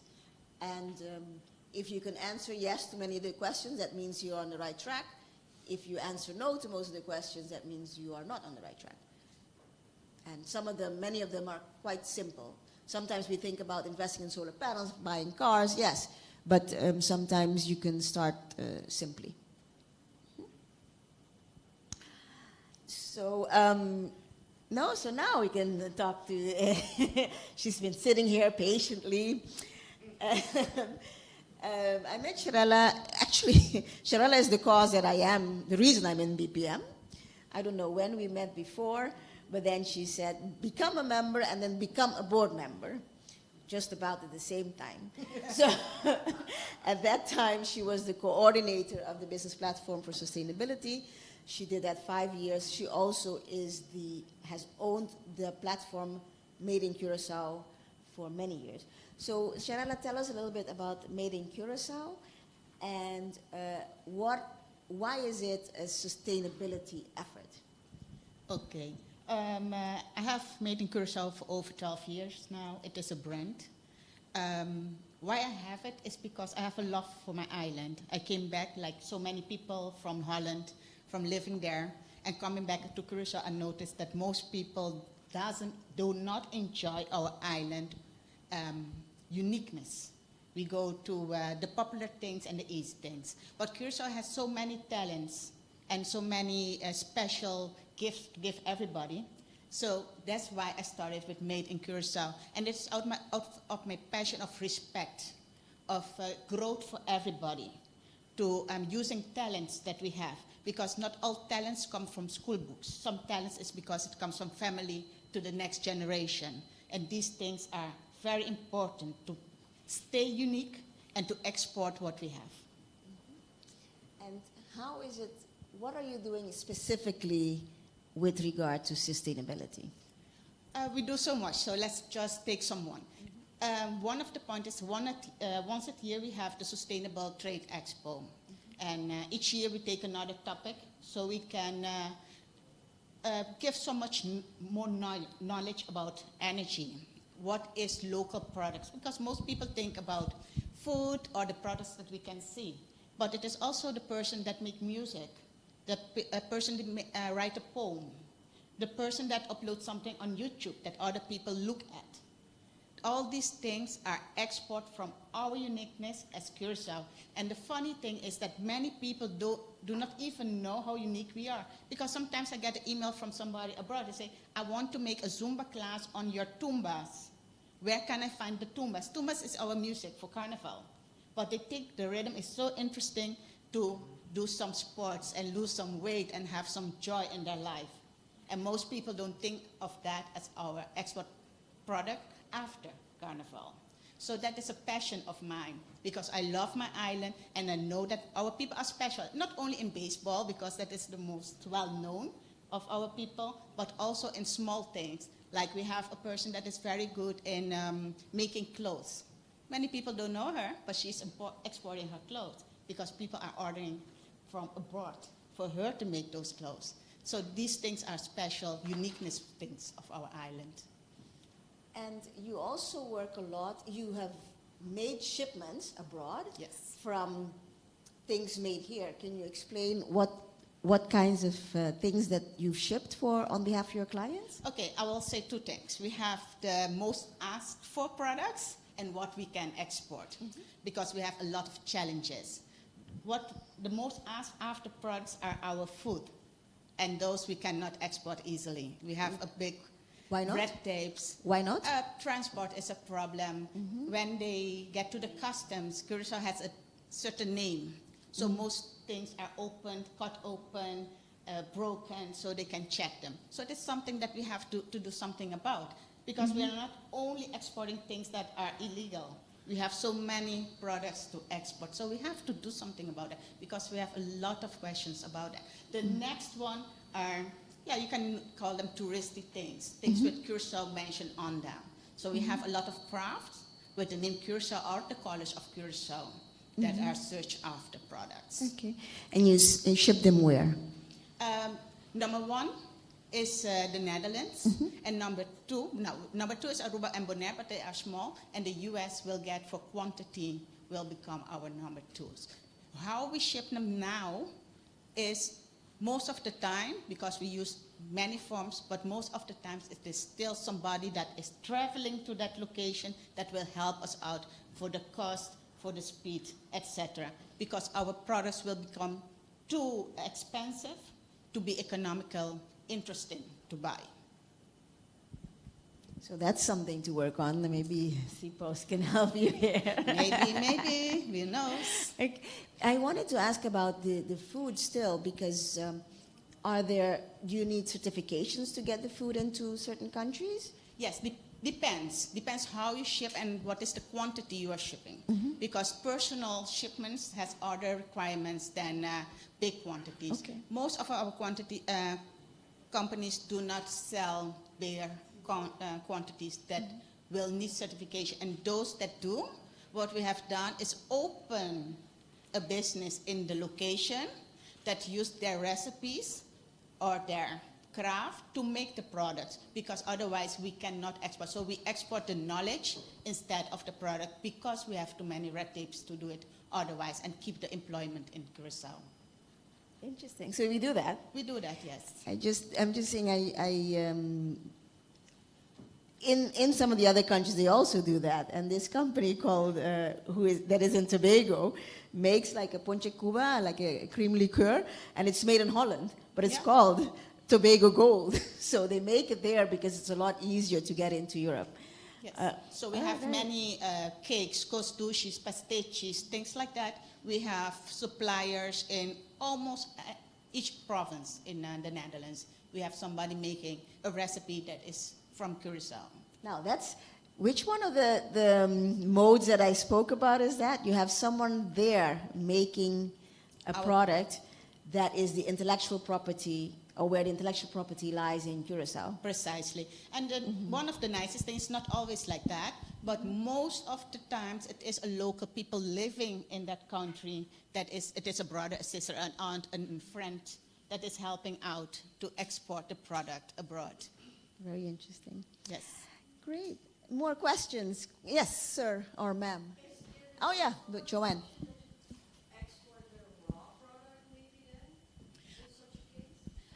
Up till now, we couldn't get the certifications needed, but we are working on it for easier options that we have, and we hope to have the manufacturing facility soon, so we can do that, because there is a demand for it. Yes. Yes.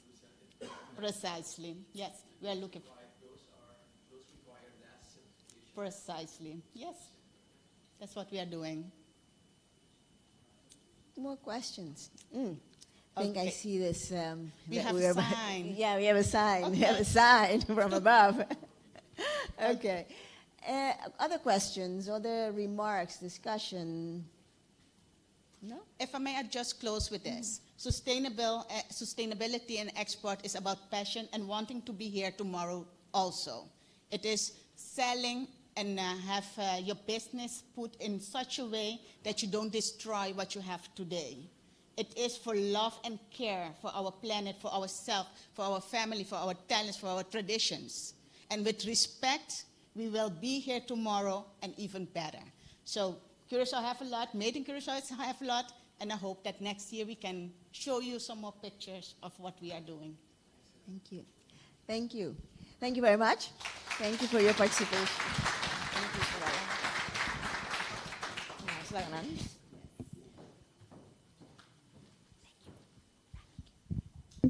Thank you very much, Ms. Lacruz, and also Ms. Sharatino.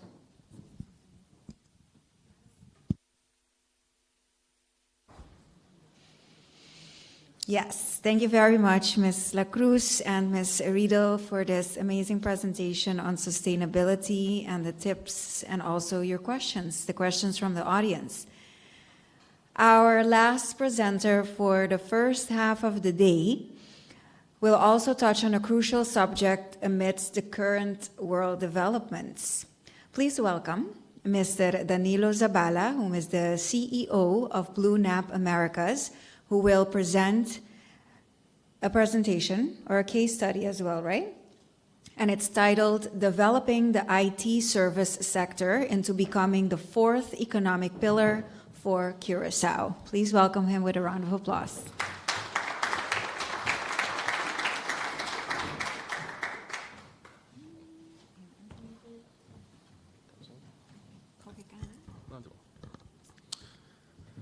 Good morning, everybody. I'm Danilo Zabala. Thank you for that introduction. First, I want to apologize for my voice. I'm just recuperating from a pretty terrible cold, so I don't always sound this sexy. So the topic today is developing the IT sector into becoming the fourth economic pillar. First question, why develop a new economic pillar?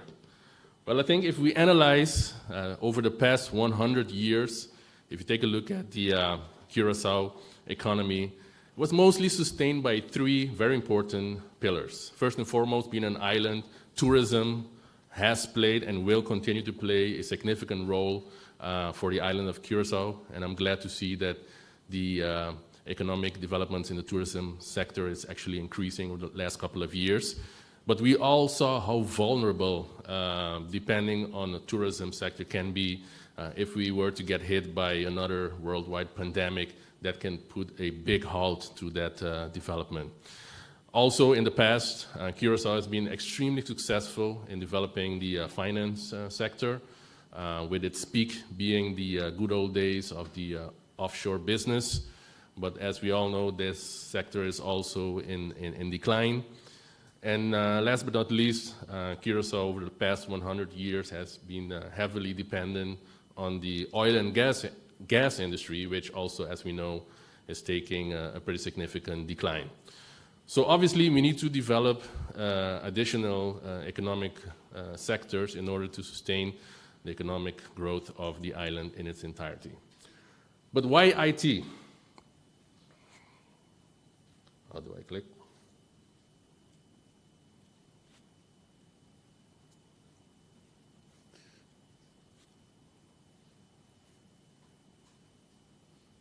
Now I really did it.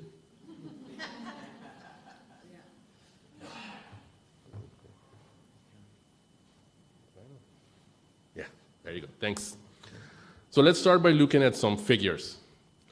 If you look at the last decade or so, you can see a consistent increase in the exportation of ICT services. This trend, if you look at the left graph, it's actually more accurate, has actually increased over the last couple of years, and this was mainly due to the COVID pandemic, where we could clearly see an accelerated adoption of IT export services. And the forecast for the coming 3 years indicates that this trend will continue, in effect, with an average annual increase of 9.2%. If you look at the main countries that export ICT services, you can see the top 10 at your left side. Some very interesting results. First and foremost, I don't think it's any secret, but a lot of people didn't know that Ireland is the #1 country for exporting IT services. If you look further down the list, obviously we see the usual suspects, as I call them. But all the way at the bottom, we see another interesting fact, Singapore. What does this tell us? Even being an island, you can be very successful if you dedicate yourselves to exporting ICT services. And what's the reason for this? Why can small countries, even island countries, become successful in exporting IT services? Well, the answer is kind of simple. IT doesn't require natural resources, so you don't need big oil fields or gold or any kind of grondstoffen, right? All you need is talented people, and most importantly, the desire to align everybody and point in one direction. Very critical. If you look at how this compares in terms of percentage of export compared to the total export, again, you can see a similar increase over the last 10 years. So more and more countries worldwide are focusing on exporting ICT services. Again, you can see the latter 2 or 3 years, an accelerated growth in terms of exporting ICT services. Again, this related to the COVID pandemic. The left graph is pretty accurate with 2021 figures, and if you look at the worldwide average, it's about 16% of total export currently is dedicated for ICT services. On the right, you can see, again, some countries that are heavily focused on ICT services. Again, no surprise, Ireland being on top of that list. But how does Curaçao compare?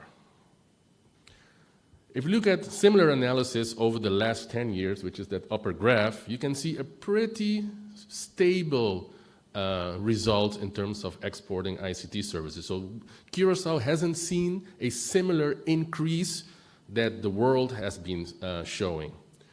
In addition, if you look at the overall figures, these are 2021 figures on the bottom right. Curaçao, it's about 3.5% of all of our exports are related to ICT. So again, we are lagging behind the worldwide average, which is around 16%, and the very high countries which can reach upwards of 50%.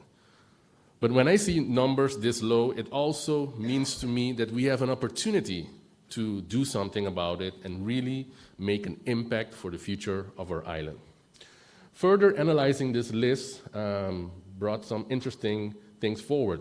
First and foremost, you can see that not only Curaçao is a very low number, but our sister island Aruba, for example, is very low.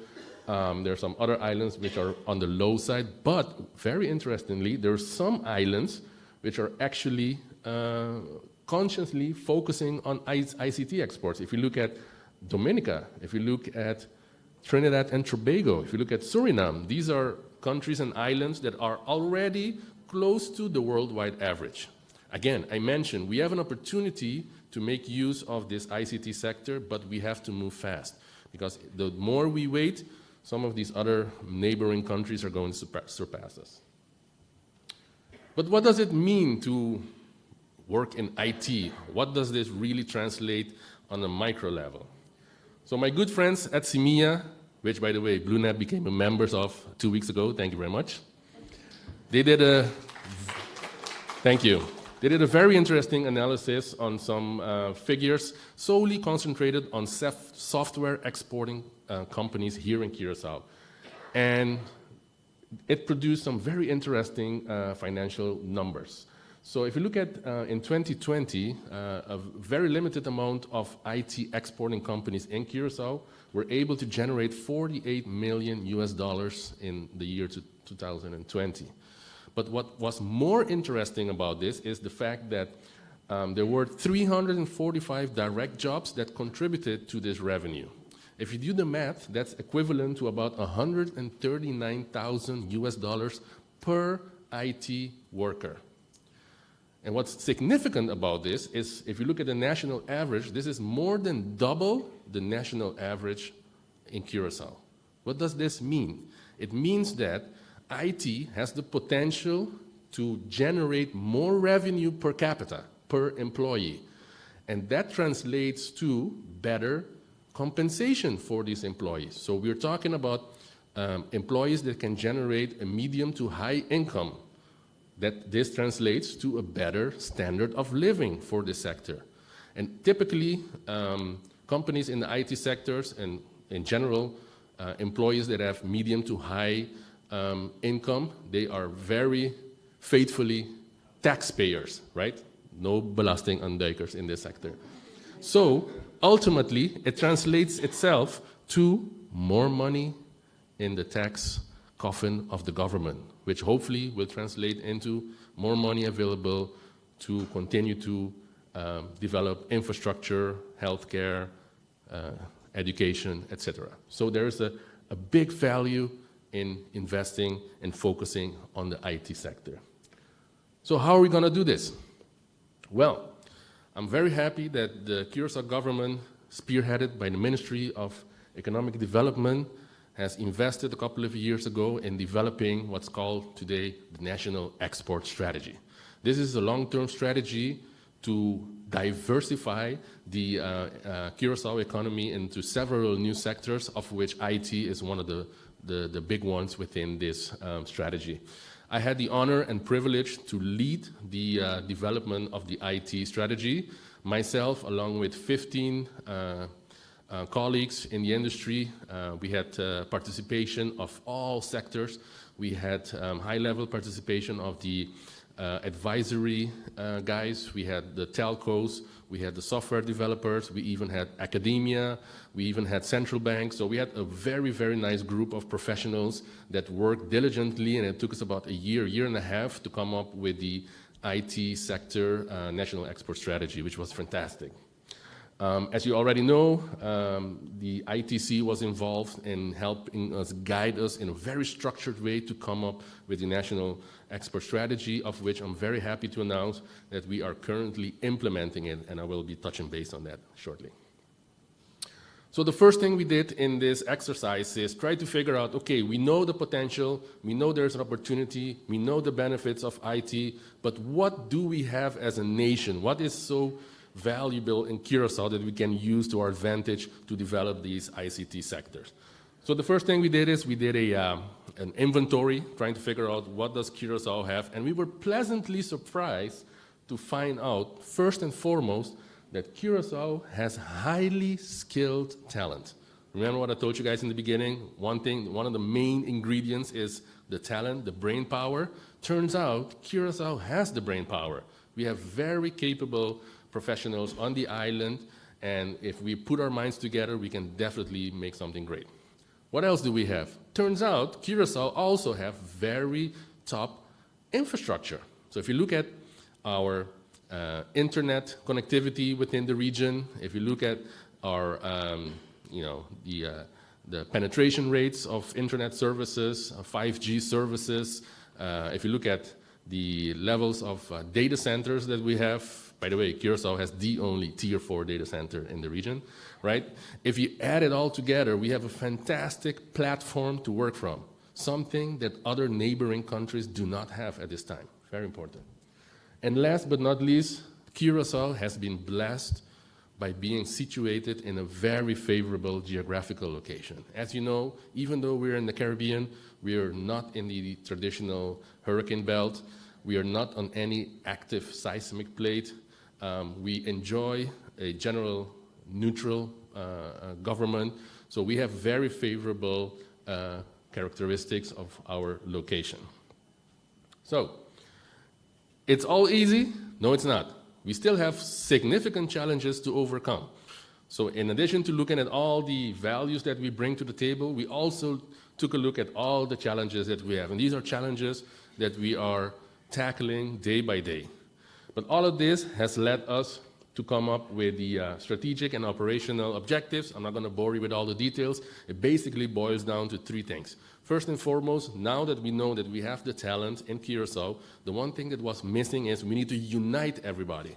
So the first part of the strategy is to create what we call an ecosystem where all these talented people, companies, knowledge will come together. And I'll elaborate on that a little bit further. Second objective is we need to generate additional talent. If we're going to focus on IT, we need to make sure we have the brain power to sustain it. So we need to develop our academia, we need to develop our importation of talent. There are several things that needs to happen in this area to ensure that once we have all the IT companies working in Curaçao, we need to be able to supply it with proper workforce.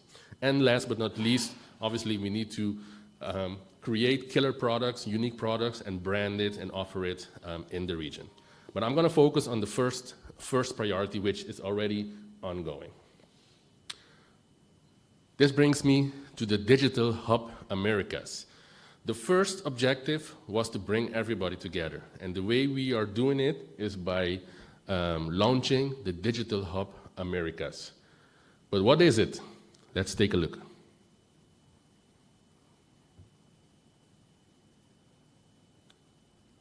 There's no sound.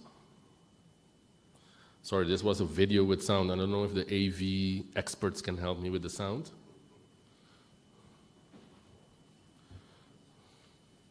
Yes, this is IT, the fourth player there. Nobody knows this stuff. Online it's on. It's on? Oh, so I've been told that the online people can hear it, so hopefully we can hear it in here. It's not. It's a delay. It's a delay, okay. But I'll speak to it. Obviously, we cannot get the sound challenges done, but basically, it speaks about the coming together of some critical founders to create the Digital Hub Americas, a new platform which will jointly co-create locally and deliver globally.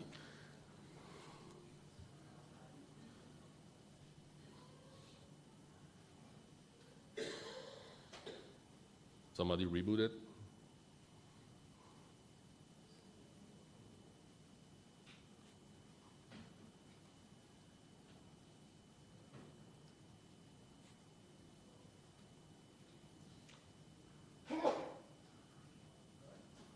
Nope.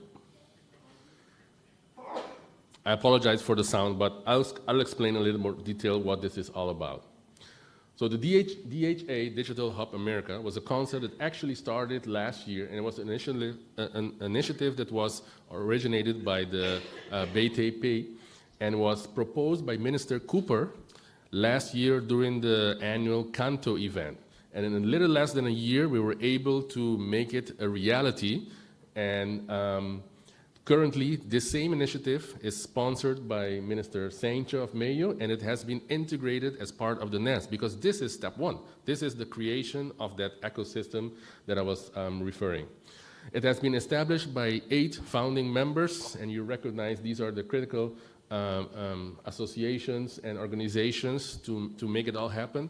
Currently, we have already almost 30 members, and we are growing on a weekly basis. The idea is that this will be the platform of which we will showcase all the IT knowledge that Curaçao has to offer. The vision. The vision is to be the premier and trusted digital hub of the Americas. We want in the future, when people think of Curaçao, they think immediately this is the digital center of Latin America, certainly of the Caribbean, and hopefully further on beyond that. The mission, as I already mentioned, is to enable businesses to jointly co-create locally but deliver globally. It will, obviously, the purpose is to contribute to the further development of the 4th economic pillar. Obviously, this is step 1. It should be the vehicle that enables Curaçao businesses to venture outside of our borders.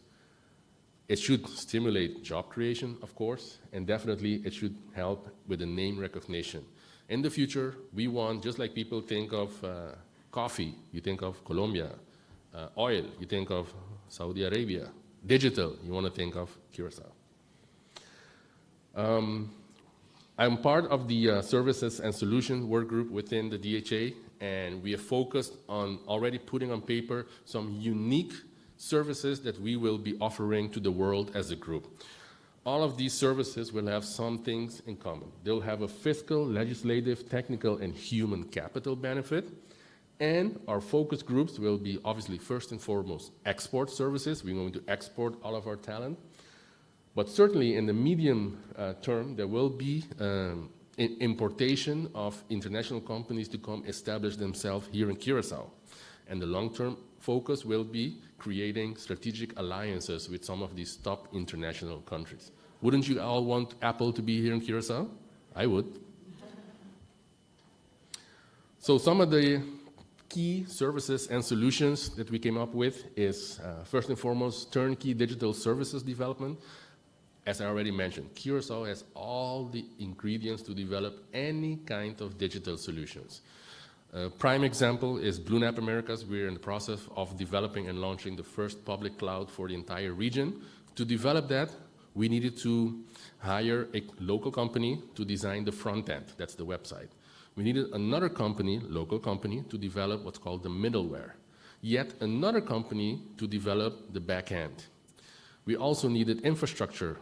We also needed a payment solution, also locally. We also needed a lot of legal help to come put all the framework together. All this major development done jointly with local companies, again, developed jointly locally to distribute globally. Another service that we're going to focus on is disaster recovery services. I already mentioned, Curaçao is in a very favorable position in terms of our geographical position.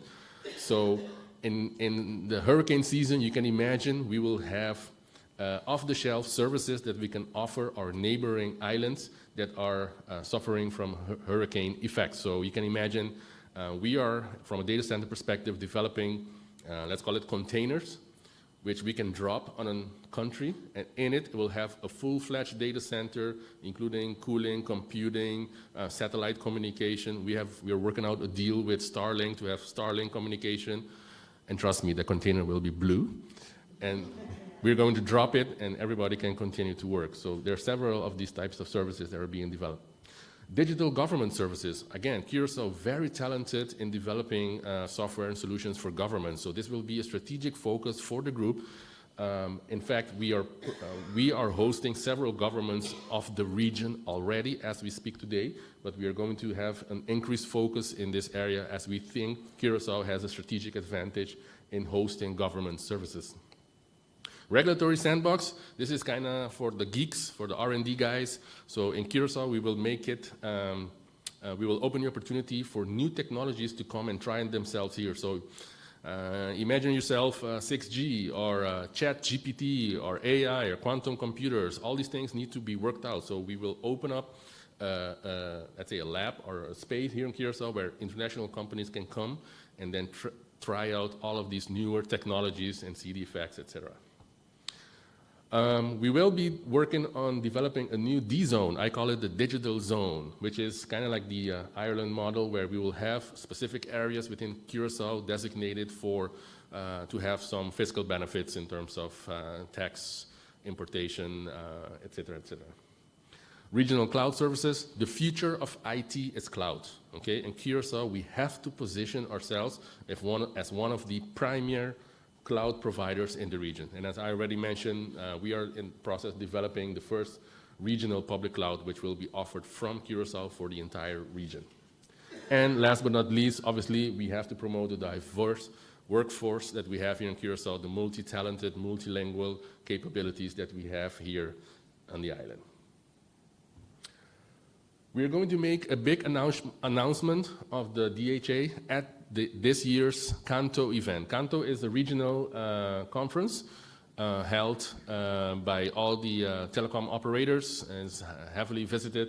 This year it's in Miami, and normally you have speaking opportunities and you have a exhibition hall where you can come with individual company to exhibit your product or services.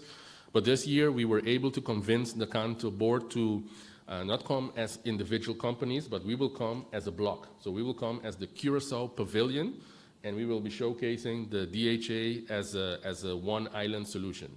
So we are in the process of recruiting companies that want to join us. We already have several that sign up, but shortly I'll share some information on how you can join us on this trip. It will be we will be accompanied by Minister Cooper. I believe Minister Sanchez also coming. So during this event, we will be officially announcing the birth of the DHA. And during that time, we will also be announcing some very exciting new services that we will be offering from Curaçao. During the show, typically it's heavily visited by all the islands of the Caribbean. So typically you'll have members of the cabinet will be there. Certainly telecom operators will be there discussing their organization and digital transformation. There will be all kinds of telco vendors, policymakers, and multiple networking events. Who should join? Well, obviously, if you're in the ICT sector, but also if you're in the digital economy or digitalized economy sector, you're more than welcome to join us at this event. To join, simply visit our newly established website, digitalhubamericas.com, and there should be a link to click, and you can register to attend. I believe on that page you will find more information in terms of the costs. We have packages. We were able to secure discount packages for hotel and accommodation and stuff like that. And there's also an email address if you want more information. So how are we going to make this whole ICT into becoming a FERT? By taking step one. This is step one. Thank you very much.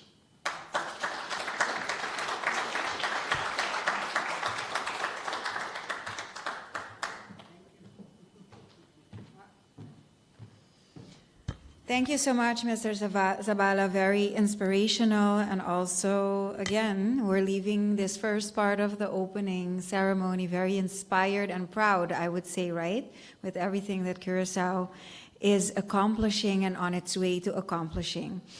As we break for lunch, I want to remind you that you can find all the information on CuraçaoExport.org, the website, and you can also follow the whole presentation or all the whatever we had this morning and also other presentations during the day on this page. Yes, the whole export strategy, NES or NES as we refer to it, is also on CuraçaoExport.org.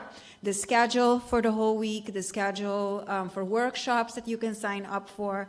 So please visit CuraçaoExport.org. And after the lunch, we have an amazing lineup that continues. When the session reconvenes at 1:30, there will be a panel discussion with representatives from local companies Softex, Bearing Point, and Chobolobo, titled Lessons Learned, Success Stories and Best Practices from Curaçao's Export Champions. You will not want to miss this. It's been a pleasure for me to serve as your moderator and host this morning. The day will continue with Mr. Elton Villarreal as your moderator in the afternoon. You have a question? Yeah, I wanted to ask a question for... Oh, you have a question for Mr. Zabala? Yes?